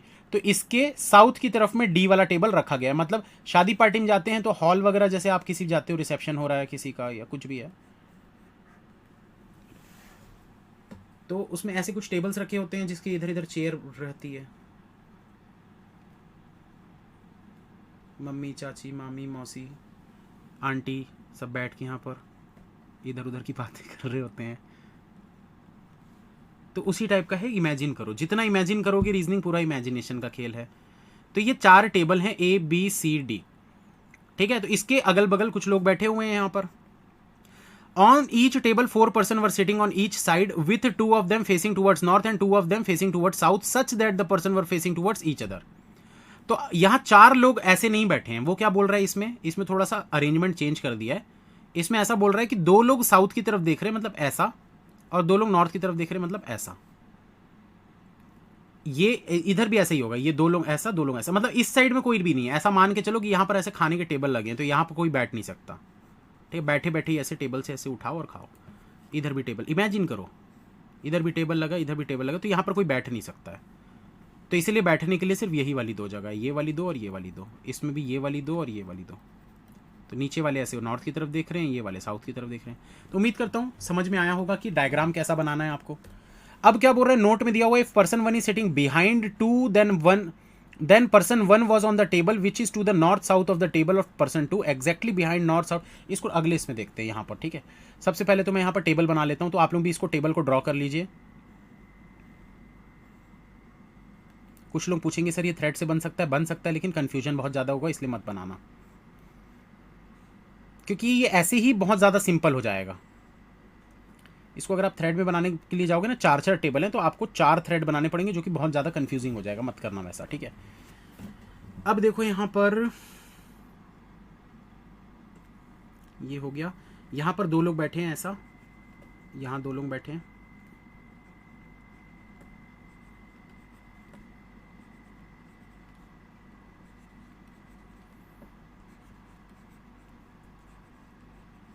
तो यहां पर देखो दोस्तों क्या बोल रहा है, if 1 person is sitting behind person 2, behind का मतलब पीछे होता है। तो अगर बोल रहा है एक पर्सन दूसरे के पीछे साइड बैठा है, then person was on the table which is to the north south of the table of person 2 exactly behind, that is north south direction to person 2। इसका मतलब क्या है, कोई बता सकता है? जैसे अगर मैं बोल रहा हूं आपको कि यहां पर बैठा है ए और ये वाले पे बैठा है ए, ठीक है, और मैं आपको बोल रहा हूं कि बी जो है इसके बिहाइंड है, बिहाइंड मतलब ये वाले टेबल पर बी होगा। समझ में आया? इसके पीछे मतलब इस वाले टेबल पर होगा बी। अच्छा, अगर मैं ए को यहां पर बनाऊंगा और बोलूंगा कि भाई ए के बिहाइंड, तो भाई ये इधर फेस कर रहा है ना, तो पीछे मतलब इस वाले टेबल पर होगा बी। उम्मीद करता हूं ये चीज समझ में आ गई होगी सभी को। एक और एग्जांपल दे देता हूं, अगर यहां पर बैठा है सी और इसके बिहाइंड है डी, तो बिहाइंड मतलब सी उधर फेस कर रहा है, तो इसके पीछे वाला टेबल मतलब सी के बैक साइड जो टेबल होगा उस पर बैठा हुआ है डी। अगर सी यहां पर होगा तो इसके बैक साइड वाले टेबल पर मतलब यहां पर होगा डी। उम्मीद करता हूं ये चीज समझ गए होगे नोट में जो लिखा है। अब आगे क्या बोल रहा है, if person A was facing towards person B, अगर बोल रहा है ए जो है वो फेस कर रहा है बी को, this means both were on the same table. तो भाई सिंपल सी बात है, ये देखो ये दोनों एक दूसरे को फेस कर रहे हैं, ये भी दोनों एक दूसरे को फेस कर रहे हैं, ये भी दोनों एक दूसरे को फेस कर रहे हैं। तो अगर ए यहां पर है बी यहां पर है, दोनों एक दूसरे को फेस कर रहे हैं, तो ऐसे ही आएगा। उम्मीद करता हूं सारा नोट में जो लिखी हुई चीजें हैं वो क्लियर हो चुकी होंगी और इंस्ट्रक्शंस भी आपको समझ में आ चुके होंगे कि करना क्या है। तो क्वेश्चन पढ़ते हैं। यहां पर क्या बोल रहा है, Anandi was facing towards north, Anandi north की तरफ देख रही है, ठीक है। While Sujeet was facing towards south, Sujeet जो है वो साउथ की तरफ देख रहा है। Deep was sitting exactly behind Lalit, Lalit के एग्जैक्ट बिहाइंड, बिहाइंड मतलब इसको कैसे बनाए हम, इसको ना ऐसा करते हैं, यहां पर नॉर्थ और साउथ लिख देते हैं, क्योंकि ललित अगर इस तरफ फेस कर रहा है, यहां पर मैं डायरेक्शन का नाम नहीं लिख रहा हूं, ठीक है, बस ये मैंने डायरेक्शन जिधर भी फेस कर रहा होगा तो इसके बैक साइड में, इसके बैक साइड में बिहाइंड दीप, और ये एग्जैक्टली बिहाइंड है ना, एग्जैक्टली बिहाइंड। आगे आपको क्या बोल रहा है, Suman was sitting exactly behind Ankit on table D. तो टेबल कौन कौन से थे दोस्तों, ये वाला ए था, ये वाला बी था, ये वाला सी था और ये वाला डी था। तो आपको क्या बोला यहां पर, Suman was sitting exactly behind Ankit on table D.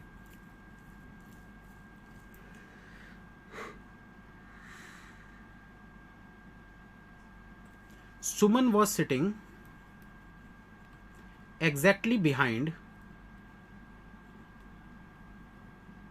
Ankit on table D। ऐसा कुछ बनेगा, अंकित अगर उधर देख रहा है तो इसके बिहाइंड में सुमन है और डी वाले टेबल पर है, ठीक है। इसके बाद क्या बोल रहा है दोस्तों, यहां पर देखो, Rohan was sitting to the left of Geet both on table A. बोल रहा है रोहन जो है वो लेफ्ट साइड में बैठा है, Rohan was sitting to the left of Geet, Geet के लेफ्ट में है on table A.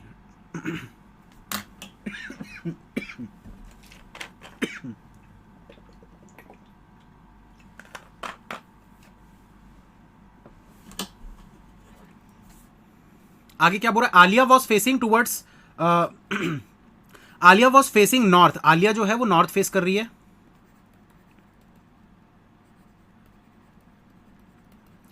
And facing toward जीत, और ये जीत को फेस कर रही है, ठीक है। और क्या बोला है, Nayan was facing south, Nayan जो है वो साउथ फेस कर रहा है।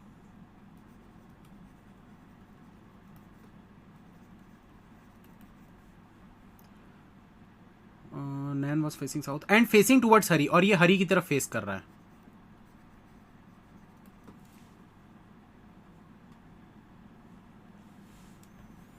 आगे बोला Firoz was sitting to the west of Varun, Firoz जो है वो वेस्ट साइड में है वरुण से। Adjacent to each other but on different table, ये दोनों टेबल वो है लेकिन एडजेसेंट है, नेबर्स हैं ये लोग, लेकिन टेबल डिफरेंट रहेगा। मतलब जैसे मान के चलो भाई वरुण यहां पर है तो इसके वेस्ट साइड में ये हो गया, यहां पर वरुण है तो इसके वेस्ट साइड में ये हो गया। अच्छा, किसी को ये डाउट तो नहीं है ना कि सर यहां पर अगर वरुण है तो उसका वेस्ट साइड तो इधर हो जाएगा, अगर वरुण यहां है तो वेस्ट साइड तो इधर है, ठीक है, पर अगर वरुण यहां पर होगा तो उसका वेस्ट तो इधर हो जाएगा, ऐसा किसी डाउट तो नहीं है भाई। डायरेक्शन चेंज नहीं होते हैं ना हमारे देखने के हिसाब से, ये साउथ देखे चाहे नॉर्थ देखे डायरेक्शन वही रहेगा। मैं ऐसा खड़ा हूं तो इधर ईस्ट है, तो मैं ऐसे पलट जाऊंगा तो ईस्ट इधर थोड़ी हो जाएगा यार, कॉमन सेंस की बात है। तो ऐसा डाउट अगर है भी तो उसको निकाल देना अपने मन से, ठीक है। अब क्या बोल रहा है, Mohit was sitting to the right of Ankit, Mohit जो है वो राइट में बैठा है अंकित से, फेसिंग टुवर्ड्स करण। तो Mohit was sitting to the right of Ankit, ये अंकित के राइट में है, अंकित के राइट में है ये, फेसिंग टुवर्ड्स करण, ये फेस कर रहा है करण को। Lalit table was to the west of Jeet table, Lalit का टेबल वेस्ट की तरफ में है जीत के टेबल से। छोटा पैकेट बड़ा धमाका है ये क्वेश्चन, बन गया तो 5 मिनट, नहीं बना तो शाम तक नहीं बनेगा।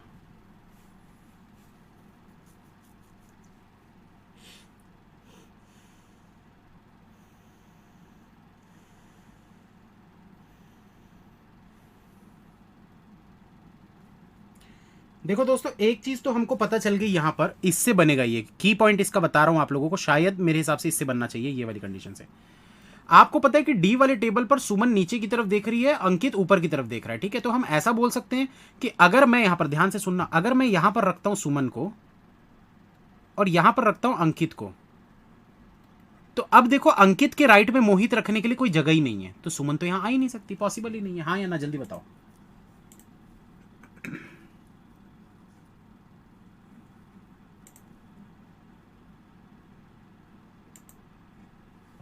हाँ या ना, जल्दी बताओ। सुमन और अंकित फिक्स हो जाएंगे, यहां से स्टार्ट कर सकते हैं।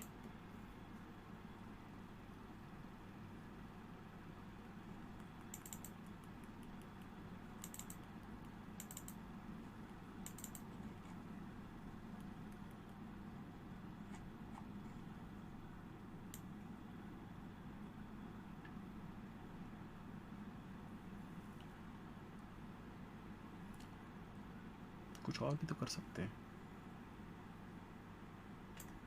मुझे सिर्फ ये डाउट हो रहा है कि इमीडिएट में यहीं पर रखना है सुमन को कि नीचे साइड भी रख सकते हैं।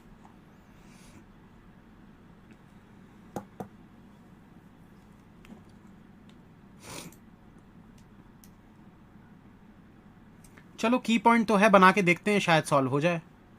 हो ही जाना चाहिए मेरे हिसाब से तो, क्योंकि इमीडिएट बोला है मतलब कि डेफिनेटली नीचे ही होगा। ठीक है, चलो बनाते हैं इसको, देखते हैं। तो यहां पर दोस्तों एक चीज तो मैंने आपको समझा दिया कि भाई डी वाले टेबल पे सुमन यहां पर नहीं आ सकती, तो सुमन इस तरफ आ जाएगी यहां पर।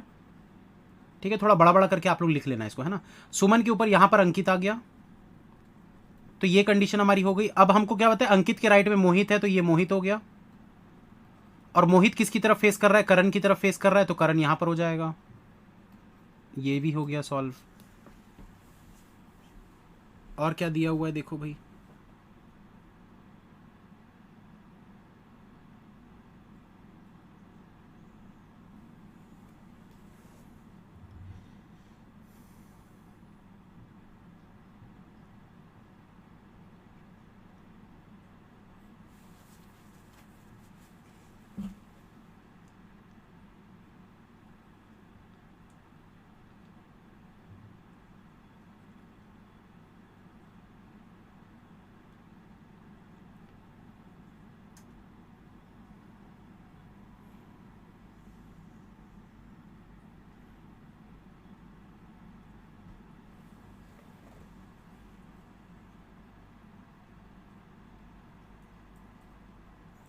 अच्छा ये वाले को देखते हैं, ललित के बिहाइंड में दीप है, इस वाली लाइन को एक बार मैं देख लेता हूँ। Deep was sitting exactly behind Lalit, तो इसमें भी सेम चीज़ होगा क्योंकि एग्जैक्टली बिहाइंड बोला है। अब दोस्तों सिंपल सी चीज़ यहाँ पर समझने की कोशिश करिएगा, अगर ललित के पीछे दीप बैठा हुआ है एग्जैक्ट पीछे, मतलब कि यहाँ पर अगर आप मैं ललित या किसी को भी रखता हूँ तो उसके पीछे यहाँ पर तो दीप हो नहीं सकता, मतलब ये वाली जगह पे तो हो नहीं सकता बिहाइंड वाला कुछ भी, अब नहीं हो सकता ना, खुद से सोचो। सिर्फ एक ही जगह बची है ललित और दीप में से किसी एक के लिए, तो इसके बिहाइंड ना इधर रख पाओगे और इधर तो रख ही नहीं सकते, तो यहां भी नहीं होगा। मतलब कि इस वाले टेबल में बी और डी में बिहाइंड वाला अब कोई सीन नहीं हो सकता, पॉसिबल ही नहीं है अब। तो अब डेफिनेटली हमको पता है कि ललित और दीप, अगर मतलब दीप जो है ललित के एग्जैक्ट बिहाइंड है, मतलब डेफिनेटली कि वो दोनों दोनों यहां पर आने चाहिए भाई, या तो ये दो जगह पे आएंगे या तो ये दो जगह पे आएंगे। कंफर्म हो गया एकदम, कंफर्म है एकदम। तो ऐसे केस में क्या होगा दोस्तों, अगर ए में गीत के लेफ्ट में आपको रोहन रखना है तो यहां पर तो आप गीत और रोहन रख नहीं सकते, क्योंकि यहां पर तो ललित या दीप में से कोई एक आने वाला है एग्जैक्टली बिहाइंड की वजह से। भाई कोई भी एक को यहां रखोगे तो इधर आएगा ना दूसरा पर्सन। जैसे मान के चलो अगर ललित को मैं यहां रखता हूं तो दीप यहां हो जाएगा, ललित यहां रखता हूं दीप यहां हो जाएगा, ललित यहां रखूंगा तो दीप यहां हो जाएगा, ललित यहां रखूंगा तो दीप यहां हो जाएगा। मतलब किसी भी केस में एक ना एक जगह पे ललित या दीप तो आ रहा है। तो अगर कोई एक पर्सन आ रहा है तो गीत और रोहन दोनों को आप यहां पर नहीं रख सकते, मतलब ऊपर रखना पड़ेगा। तो गीत के लेफ्ट में हो गया रोहन यहां पर। उम्मीद करता हूं समझ में आया होगा।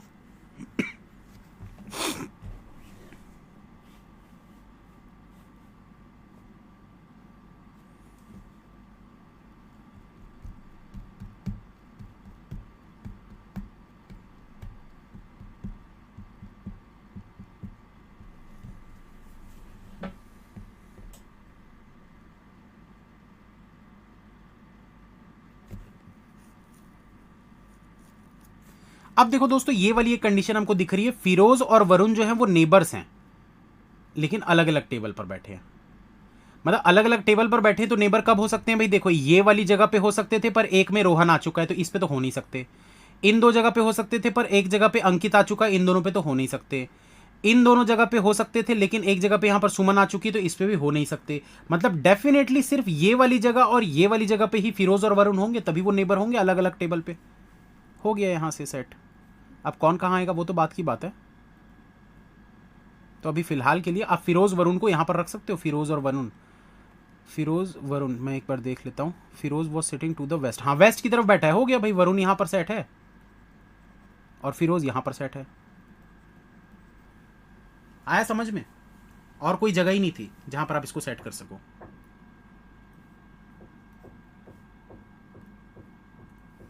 तो ये फिरोज और वरुण वाली भी कंडीशन हो गई।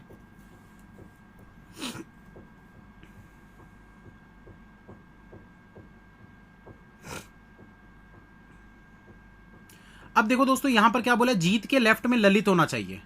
यहां पर देखो इस वाली कंडीशन को पढ़ के देखो, जीत और ललित वाली। Lalit table was to the west of Jeet का टेबल। ललित का टेबल वेस्ट की तरफ में है जीत के टेबल से, वेस्ट की तरफ। भाई अगर बोल रहा है कि ललित का टेबल वेस्ट है जीत के टेबल से, मतलब जीत जो होगा या तो बी पे आएगा या तो डी पे आएगा, आएगा ना। तो ललित का टेबल, टेबल की बात हो रही है यहां पर तो बोल रहा है कि ललित का टेबल जो है वो जीत के टेबल से लेफ्ट की, मतलब जीत का टेबल या तो ये वाला है या तो ये वाला है। अब आपको पता है कि जीत जो है वो साउथ फेस कर रहा है क्योंकि आलिया नॉर्थ फेस कर रही है और जीत की तरफ फेस कर रही है। मतलब डेफिनेटली हम बोल सकते हैं कि जीत जो है वो नीचे की तरफ फेस करेगा, तो जीत या तो यहां पर आ सकता है या तो जीत यहां पर आ सकता है, और तो कोई जगह ही नहीं है। ठीक है, तो हमारे पास ये दो चीजें तो बच गई। अब अगर देखें हम यहां पर लेफ्ट साइड में, तो ये देखो अगर मैं जीत को यहां पर रखता हूं तो इसके सामने आलिया यहां नहीं रख सकते, मतलब डेफिनेटली मुझे जीत को यहां पर रखना पड़ेगा, तभी इसके सामने आलिया को यहां पर रख सकते हैं हम। भाई दो जगह बताया ना जीत के लिए, या तो ये वाली या तो ये वाली, तो यहां रखोगे तो उसके सामने आलिया नहीं आ पाएगी, यहां रखोगे तो आलिया उसके सामने आ जाएगी। अब जीत के लेफ्ट साइड में आपको ललित को रखना है, और ललित कहां पर होना चाहिए, ललित का एक बिहाइंड वाला कंडीशन दिया है, मतलब ललित यहीं पर होगा, इन दोनों में से किसी एक जगह पर, किसी भी इसमें से किसी एक जगह पर ललित होगा। यहां पर मैं लिख देता हूं ललित। अब किस जगह पे है वो हमको नहीं पता, इसके बिहाइंड दीप, मतलब दीप यहां पर है, हमको नहीं पता कहां पर इन दोनों में से। ठीक है, बाद में देखेंगे उसको। तो ये वाली कंडीशन हमारी होगी, इसको हटा देते हैं, ये कंडीशन होगी, इसको हटा देते हैं। अब क्या बचा हमारे पास, हरी साउथ की तरफ फेस कर रहा है,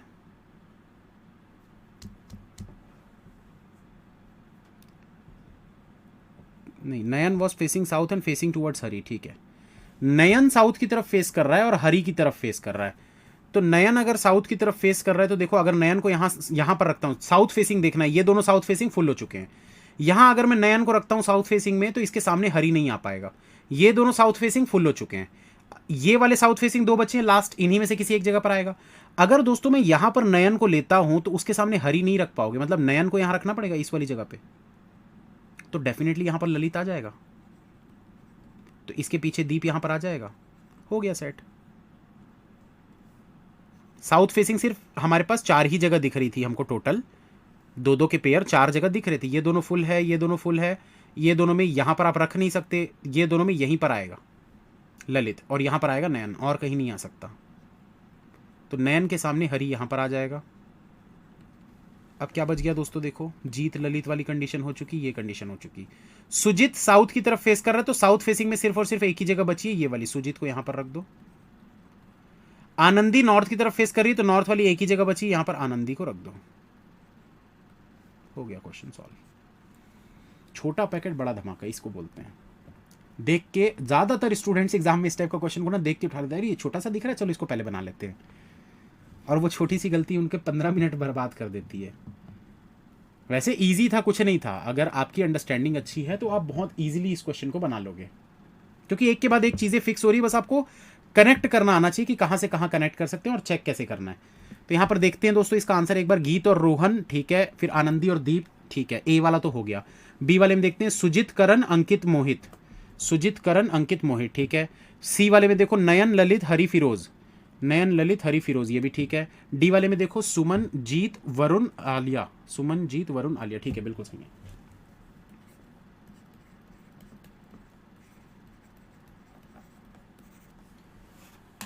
इसी के साथ खत्म, tata bye bye good night.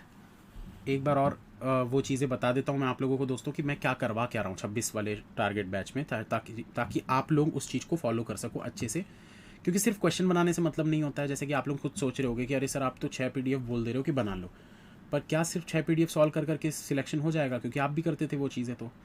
तो दोस्तों फ़र्क पड़ता है कब क्या किस चीज़ को करना है। जैसे कि आप कभी भी कुछ भी रैंडमली उठा के चीज़ों को पढ़ रहे हो, किसी भी चीज़ को आप नॉन स्टॉप नहीं करते हो। जैसे आपने 6 फाइल रीजनिंग की बनाए, मतलब कि 210 क्वेश्चन रीजनिंग के सॉल्व किए, 6 फाइल में कितने पजल होंगे, 24 पजल, 4-4 पजल के हिसाब से 24 पजल। बाकी के जो मिसलेनियस क्वेश्चन हैं उनकी भी आपकी प्रैक्टिस हो गई। ज़्यादातर लोग क्या करते हैं ना, सिर्फ पजल पजल पजल प्रैक्टिस करते रहते हैं, और इसीलिए उनके प्री में ज़्यादा नंबर आते नहीं हैं। ये मैं बता चुका हूँ बहुत बार कि ब्लड रिलेशन बनता सबसे है, इनइक्वालिटी बनता सबसे है, लेकिन उसमें स्पीड नहीं है आप लोगों की। स्पीड मतलब आप बोलोगे यार सर बन तो जाता है जल्दी जल्दी, बहुत जल्दी नहीं बनता। 10 सेकंड में इनइक्वालिटी बनता है क्या? अगर आप 12 सेकंड भी लगा रहे हो मतलब आप गलत कर रहे हो। और 10 भी क्यों यार, 6-7 सेकंड में क्यों नहीं बनता? तो जितनी प्रैक्टिस करोगे उतना फास्ट होगा वो चीज़। इसीलिए रेगुलर बेसिस पर उनकी प्रैक्टिस होना ज़रूरी है। और मैं बीच बीच में टारगेट्स चेंज करते रहता हूँ। ऐसा नहीं है कि सिर्फ आपको रीजनिंग ही हर बार दूंगा, क्वांट ही हर बार दूंगा, मैं मिक्स करके भी दूंगा दोनों का। जो PDF में प्रोवाइड करूंगा आपको, ज़्यादातर मैं उसके रीजनिंग और क्वांट के ही प्रोवाइड करूंगा, क्योंकि इंग्लिश और जीके के लिए मैं आप लोगों को बता चुका हूँ क्या करना है।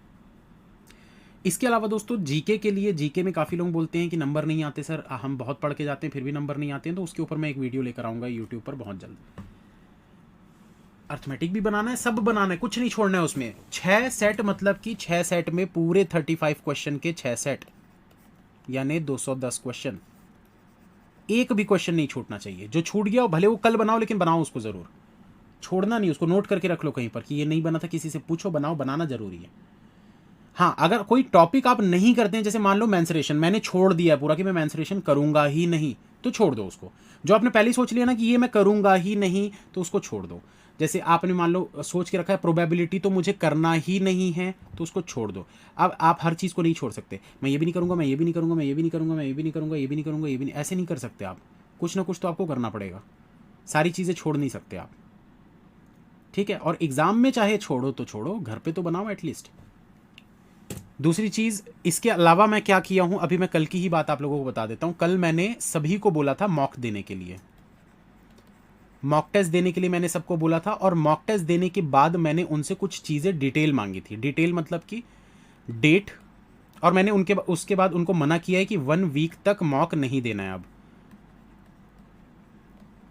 अब मैं 1 वीक तक सिर्फ इनकी प्रैक्टिस करवाऊंगा, और ये मॉक में जितने भी नंबर आए हैं, जैसे लेट सपोज कि मैं एग्जांपल के तौर पर आपको बता रहा हूँ, आप लोगों को भी ये चीज़ करनी चाहिए, क्योंकि इनको तो मैं ग्रुप में करवा रहा हूँ, इनका एनालिसिस मैं कर रहा हूँ, खुद से तो उनको करना ही चाहिए, मैं भी कर रहा हूँ, तो आपको करना पड़ेगा। मैं हर किसी का नहीं कर सकता, 26 लोगों को मैं मैनेज कर सकता हूँ। तो मैं एनालिसिस कैसे करता हूँ कि भाई मैंने डेट कल 18 तारीख थी, 18 अक्टूबर को मैंने एक मॉक दिया, एग्जाम्पल के तौर पर अंकुश लांबा। ऐसा आपको भी एक टेबल बनाना चाहिए अपने पेज में, या डायरी बना लो एक छोटी सी, कि मैंने एक मॉक दिया। अब उस मॉक में मेरे इंग्लिश में मेरे मार्क्स हैं 12.5, क्वांट में मार्क्स हैं मेरे 17.5, और रीजनिंग में मार्क्स हैं मेरे 20, और टोटल मेरे मार्क्स हो गए 40, 30, 20, 50। तो ये चीज़ मैंने नोट करके रख ली। इससे मुझे क्या फ़ायदा मिलेगा कि जब एक वीक के बाद मैं पेपर दूंगा तब मेरे मार्क्स कितने आए हैं, तो ये चीज़ डिपेंड करता है। और क्या है, मैं पूरे 26 लोगों का कंपैरिजन उसमें करूंगा कि कौन परफॉर्म कर रहा है, कौन किसका वीकनेस ज़्यादा है, किस मतलब कौन पिछली बार से ज़्यादा कर रहा है, कौन पिछली बार से कम कर रहा है। तो ये सब चीज़ें इससे एनालाइज होती हैं। तो आपको भी ये चीज़ करनी चाहिए, ये नहीं कि बस लगे पड़े हैं, मरे पड़े हैं, मॉक मॉक मॉक मॉक किए जा रहे हैं, ऐसा नहीं करना है। भेड़ बकरियों की तरह मत भागो किसी भी चीज़ के पीछे, प्रॉपर तरीके से पढ़ाई करो। ऑफिसर अगर बनना है तो उसका एक तरीका होता है। आपको बैंक में काम मिलेंगे 50 तरीके के, तो आप ऐसा नहीं कर सकते कि बस एक ही चीज़ के पीछे पड़ गए हैं, इसी करना है। अकाउंट खोल रहे हैं तो बस अकाउंट ही खोले जा रहे हैं सुबह शाम तक। सुबह कोई पूछा क्या करो, सर अकाउंट खोल रहे, दोपहर अकाउंट खोल रहे, रात को अकाउंट खोल रहे, अगले दिन भी सर अकाउंट खोल रहे हैं। चिढ़ जाएंगे वो लोग भी, जब देखो अकाउंट ही खोलते रहता है। हमारे साथ था एक लड़का जो पासबुक ही प्रिंट करते रहता था, सिर्फ क्या करो पासबुक प्रिंट कर रहा हूँ सर। उसको बड़ा मज़ा आता था पासबुक प्रिंट करने में। तो ऐसा नहीं करना होता है, हर चीज़ को समय आपको देना पड़ेगा थोड़ा थोड़ा, और उसके पीछे मत पड़ो।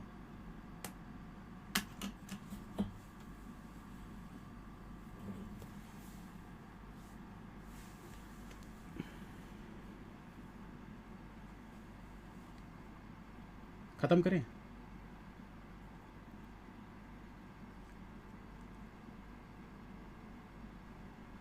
जिनके कंसेप्ट क्लियर नहीं है क्वांट के, हाँ तो करो ना, मॉक दो ना, क्या दिक्कत है भाई। क्वांट में किस चीज़ के कंसेप्ट क्लियर नहीं है? नंबर सीरीज में कोई कंसेप्ट नहीं चाहिए होता है, सिंप्लीफिकेशन अप्रॉक्सीमेशन में नहीं चाहिए होता है। डीआई के लिए अगर आपने 8, 10, 15 क्लासेस देख ली, परसेंटेज रेशियो थोड़ा बहुत आता है, तो आप डीआई बना सकते हो। क्वाड्रेटिक के लिए थोड़ी बहुत चीज़ें सीखनी होती है। आप 2 वीडियो देखोगे यूट्यूब में, कोई भी सर्च मार के, उसी में आप सीख जाओगे क्वाड्रेटिक कैसे सॉल्व करते हैं। तो एटलीस्ट 25 क्वेश्चन का अगर आपको आता है तो 15-17 नंबर तो आने चाहिए आपके कम से कम। मॉक दो, एनालाइज करो। जब तक आपके 25 नहीं आते, आप अर्थमेटिक के पीछे भागने का सोचो भी मत। बनाओ, नो डाउट, मैं ये नहीं बोलूँगा बनाओ मत, लेकिन उसके पीछे भागो मत, मरे जी उसके पीछे मत लगे रहो कि मेरा अर्थमेटिक नहीं बनता। अर्थमेटिक क्या यार, आप तो डीआई और ये सब चीज़ों के ही 25 नहीं ला पा रहे हो, तो उसके पीछे क्यों भाग रहे हो? ये मेरा कहना है। अब इसी चीज़ को लोग गलत समझ लेते हैं कि अंकुश सर तो अर्थमेटिक मना करते हैं। मैं मना नहीं करता हूँ भैया। मतलब प्लेट में रखी हुई 4 रोटी खाई नहीं जा रही है, लेकिन 5 ही बोल रहे मैं 2 और लूँगा, फिर भी चिल्लाक बोल रहे हैं 2 और 2 और। पहले उतनी तो खा लो, पता नहीं वो खा पाओगे कि नहीं खा पाओगे। तो बात वही है, पहले 25 तो लाओ। जब आपको लगे ना कि हाँ मेरे 20 मिनट के मॉक में क्वांट के मैंने डीआई कर लिए, नंबर सीरीज कर ली, क्या बोलते हैं क्वाड्रेटिक कर लिया, नंबर सीरीज, सिंप्लीफिकेशन, सब कुछ हो गया, मतलब सिर्फ अर्थमेटिक बचा है, फिर भी मेरे पास समय बच गया 2-4 मिनट का, तो जब समय बचेगा तब तो उस चीज़ को कर पाओगे ना। और समय भी बचा है तो पहले कौन से क्वेश्चन करोगे? मैं बता चुका हूँ, एज वाला, पार्टनरशिप, परसेंटेज, रेशियो, एवरेज, ये सब क्वेश्चन को पहले करो। उसके बाद भी अगर समय बच जाए तो फिर और दूसरे टॉपिक पर जाओ। और दूसरे टॉपिक अगर मैं बोलूँ तो मोस्ट इंपॉर्टेंट 3 या 4 टॉपिक होते हैं। एक प्रॉफिट एंड लॉस, कभी जिंदगी में नहीं छोड़ना, जरूरी है, करना ही है। Time and work, boards and stream, pipes and system. Pipes and system, time and work का कंसेप्ट बिल्कुल सेम होता है। पाइप्स एंड सिस्टम में सिर्फ एक चीज ऐड हो जाती है, आउटलेट पाइप, बस, और कुछ नहीं होता है उसमें। आउटलेट वाले में माइनस करना होता है, बस इतना है, और कुछ नहीं है उसमें। Boards and stream, time, speed, distance और ट्रेन्स, ये तीनों के तीनों का कंसेप्ट लगभग मिलता जुलता है, कोई बहुत ज्यादा जमीन आसमान का फर्क नहीं है। थोड़ा बहुत 19-20 का फर्क है। बोर्ड्स एंड स्ट्रीम में डाउन स्ट्रीम, अपस्ट्रीम रहती है, और कुछ नहीं। Time, speed and distance, trains, लगभग सब कुछ मिलता जुलता है। तो ये तीनों टॉपिक अगर आप करना चाहो, तीनों एक साथ हो सकते हैं। इसके अलावा अगर मैं बोलूँ तो सिंपल इंटरेस्ट, कंपाउंड इंटरेस्ट हर बैंकर को आना ही चाहिए। लेकिन काफ़ी लोग बोलते हैं सर हमको SICI नहीं आता। यार बैंक में नौकरी करने वाले हो आप, नो डाउट बैंक में जाके सिर्फ आपको सिस्टम में डालना होगा, वो सब कुछ कैलकुलेट करके आपको बता देगा, आपको कुछ नहीं करना है। पर एक नॉर्मल सी आपको बात बताता हूँ मैं, एक अपना एग्जांपल देता हूँ, अपना नहीं मतलब एक नॉर्मल एग्जांपल देता हूँ आपको कि आप बैंक में बैठे हो, आप एक ऑफिसर हो, मान लो आप पीओ बन गए, कोई बंदा आता है आपके पास लोन लेने के लिए कि सर मैं इतने इतने का लोन लेने वाला हूँ, तो मेरे को कितना मतलब उसका ईएमआई मेरा कितना बनेगा, कितना मेरा रेंट मतलब वो जाएगा, इंटरेस्ट जाएगा। और अगर आप बोलोगे ना सर रुकिए सर मैं थोड़ा ना चेक कर लेता हूँ, मैं इसमें पहले ना टेबल वो डाल देता हूँ वैल्यूज़ वगैरह, उसके बाद मैं आपको बताता हूँ, वो भी सोचेगा यार कैसा ऑफिसर है ये, इसको नॉलेज ही नहीं है ज़्यादा। आप उसको एक रफली अंदाज़ा तो दे पाओ। आपको यहाँ पर मैं ये नहीं बोल रहा हूँ कि आप एग्जैक्ट कैलकुलेट करके बताओ सर आपकी ईएमआई जो बनेगी वो 36,272 रुपये और 74 पैसा बनेगी, एग्जैक्ट बताना नहीं, लेकिन उसको रफली तो आप बता सकते हो कि सर 35,000 से 40,000 के बीच में अप्रॉक्स बनेगा। क्योंकि आपको अगर SICI आता है तो तुरंत आप दिमाग में कैलकुलेट कर लोगे, हाँ हाँ इतना इतना इतना बनेगा, इसका इतना लोन ले रहा है इतने साल के लिए। तो इसलिए SICI आपको आना चाहिए, अच्छे से आना चाहिए, बहुत अच्छे से। और कुछ भी नहीं है SICI में यार, बड़ा सिंपल सी चीज़, कोई फॉर्मूले की ज़रूरत नहीं होती है। सबसे पहली बात, फॉर्मूले की ज़रूरत आपको तभी पड़ेगी जब एग्जामिनर चाहेगा कि आप फॉर्मूला यूज़ करो। वो अगर जानबूझ के ऐसा क्वेश्चन बनाएगा जिसमें फॉर्मूला के बिना अगर आप बना रहे हो तो बहुत ज़्यादा कैलकुलेशन हो रहा है, तो वैसी जगह पर ही आपको फॉर्मूले की ज़रूरत पड़ेगी, वरना नहीं पड़ती है ज़रूरत। ज़्यादातर क्वेश्चंस ऐसे इजीली ही हो जाते हैं बिना किसी क्या बोलते हैं उसको फॉर्मूला के। इंग्लिश के लिए रीडिंग मेरा जो तरीका है भाई, मैं तो वही बोलता हूँ, मैं सबको यही बोलता हूँ, रीडिंग करो आधा घंटा प्रैक्टिस करो, खत्म बात। शुरुआत में अगर आप बिगिनर हो तो एक आध बैच देख लो, एक आध बैच देखने में आपको हार्डली लगेगा 1-1.5 महीना। किसी भी इंग्लिश टीचर को आप देखना चालू करो, किसी भी जिससे आपको समझ में आता है, और 1.5 महीने में एक बैच पूरा खत्म हो जाता है। पूरा एक बार ग्रामर कर लो, पूरा एक बार उनसे सब चीज़ें देख लो। ये नहीं कि द हिंदू एडिटोरियल देख रहे, डेली देख रहे हैं, डेली देखने वाली चीज़ नहीं होती है ये। क्योंकि इसमें प्रॉब्लम पता है क्या आती है, आप किसी से समझ रहे हो चीज़ें, आप किसी से चीज़ें समझ रहे हो। जैसे मान लो कि मैंने आज आके आपको समझा दिया, ठीक है आपको समझ में आ गया, कल मैंने फिर समझा दिया आपको आ गया, 1 महीने तक 1.5 महीने तक आपको आ रहा है समझ में, उसके बाद आपको खुद ट्राई करना चाहिए। क्योंकि अगर आप उसी चीज़ को आदत बना लोगे ना अपनी की, हाँ फलाना सर से मैं पढ़ता हूँ, वो आते हैं समझाते हैं, मुझे समझ में आ जाता है, लेकिन एग्ज़ाम में क्या, एग्ज़ाम में तो आपको समझना है। तो इसीलिए इसकी आदत मत बनाओ। इंग्लिश लैंग्वेज होता है, लैंग्वेज हमेशा क्या होता है, माँ बाप आपको कब तक, बचपन में जब कोई बच्चा होता है 1 साल 1.5 साल का, उसको बोलना चालू करते हैं, उसको सिखाते हैं कि कब तक सिखाते हैं, 1 साल तक। उसके बाद वो बच्चा खुद ही सीखता है, सुनता है, सीखता है, टीवी देख के सीखता है, मोबाइल में वीडियोस देख के सीखता है। आजकल के बच्चे मोबाइल लगा दो, ऐसे गाना चल रहा है, इधर उधर बंदर नाच रहा है, वो तो बच्चे वहीं से सीख जाते हैं सब कुछ। तो खुद से सीखने की कोशिश करिए। हाँ शुरुआत में आपको एक एफर्ट हमारी तरफ से मिलता है, टीचर्स की तरफ से मिलता है कि हाँ आपको ये सीखना है, लेकिन उसके बाद आपको उस चीज़ से हटना पड़ेगा। जैसे मैं अगर बोलूँ पजल्स मैं आपको बहुत ज़्यादा नहीं कराता, एक क्लास में 1 पजल या 2 पजल। क्यों, क्या 1 पजल सिर्फ करने से हो जाएगा? नहीं, आपको बनाना पड़ेगा। पर मैं बैठ के ये तो नहीं है भाई कि दिन में 3-3 घंटा मैं आपको पजल कराते रहूँ, क्योंकि अगर सारे पजल मैं ही सॉल्व करवाते रहूँगा तो आप क्या करोगे? सारे DI मेंस लेवल वाले अगर मैं ही करवाते रहूँगा तो आप क्या करोगे? इसीलिए मैं सिर्फ एक क्वेश्चन कराता हूँ कि भाई चलो ठीक है, एक्सप्लेनेशन भी हो गया, बाकी एक आध क्वेश्चन आप खुद से बना लो। तो खुद से सीखना ज़रूरी है, क्योंकि एग्जाम में जाके हमको खुद से ही सॉल्व करना होता है किसी भी चीज़ के लिए।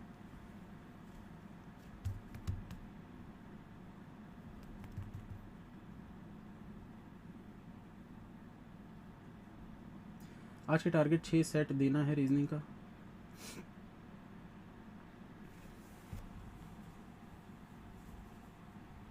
नहीं, आज का थोड़ा डिफरेंट टारगेट रहेगा। चलो खत्म करते हैं दोस्तों, thank you, bye, all the best. मिलेंगे फिर नेक्स्ट क्लास में। आज होगी DI की क्लास, लेकिन एक बहुत शानदार वाला DI में करवाने वाला था, लेकिन उसको मैं सोच रहा हूँ SBI PO के कोर्स में ही करवाऊंगा, इस कोर्स में नहीं करवाऊंगा, क्योंकि ये कोर्स पुराना है। SBI एग्जाम भी खत्म हो गया, वही वाला कोर्स चल रहा है, तो उसी को अभी कंटिन्यू करते हैं। बहुत सारे बिगिनर स्टूडेंट्स भी हैं, तो बहुत ज़्यादा हाई लेवल का करवाऊंगा तो वो डिमोटिवेट हो जाएंगे। तो 4-6 क्लासेस और बची हैं, ज़्यादा नहीं बची हैं। तो उसके बाद फिर मैं जब SBI PO वाला कोर्स चालू करूँगा उसमें मैं आप लोगों को करवाऊंगा वो मेंस लेवल का। बहुत ही शानदार क्वेश्चन था, प्रशांत और मैं बना रहे थे 2 दिन पहले, बहुत ज़बरदस्त क्वेश्चन था। मैंने ग्रुप में भी शेयर किया था, स्पेशल 26 वाले में 2-4 लोगों ने ही बनाया, बाकी लोग तो बनाए भी नहीं उसको। तो उसको करेंगे हम SBI वाले कोर्स में। मैं आप लोगों के साथ भी स्क्रीनशॉट में क्वेश्चन दिखा दूंगा आप लोगों को, आप लोग भी ट्राई करना उसको एक बार। ठीक है, चलिए, thank you, bye, all the best. मिलते हैं फिर नेक्स्ट क्लास में।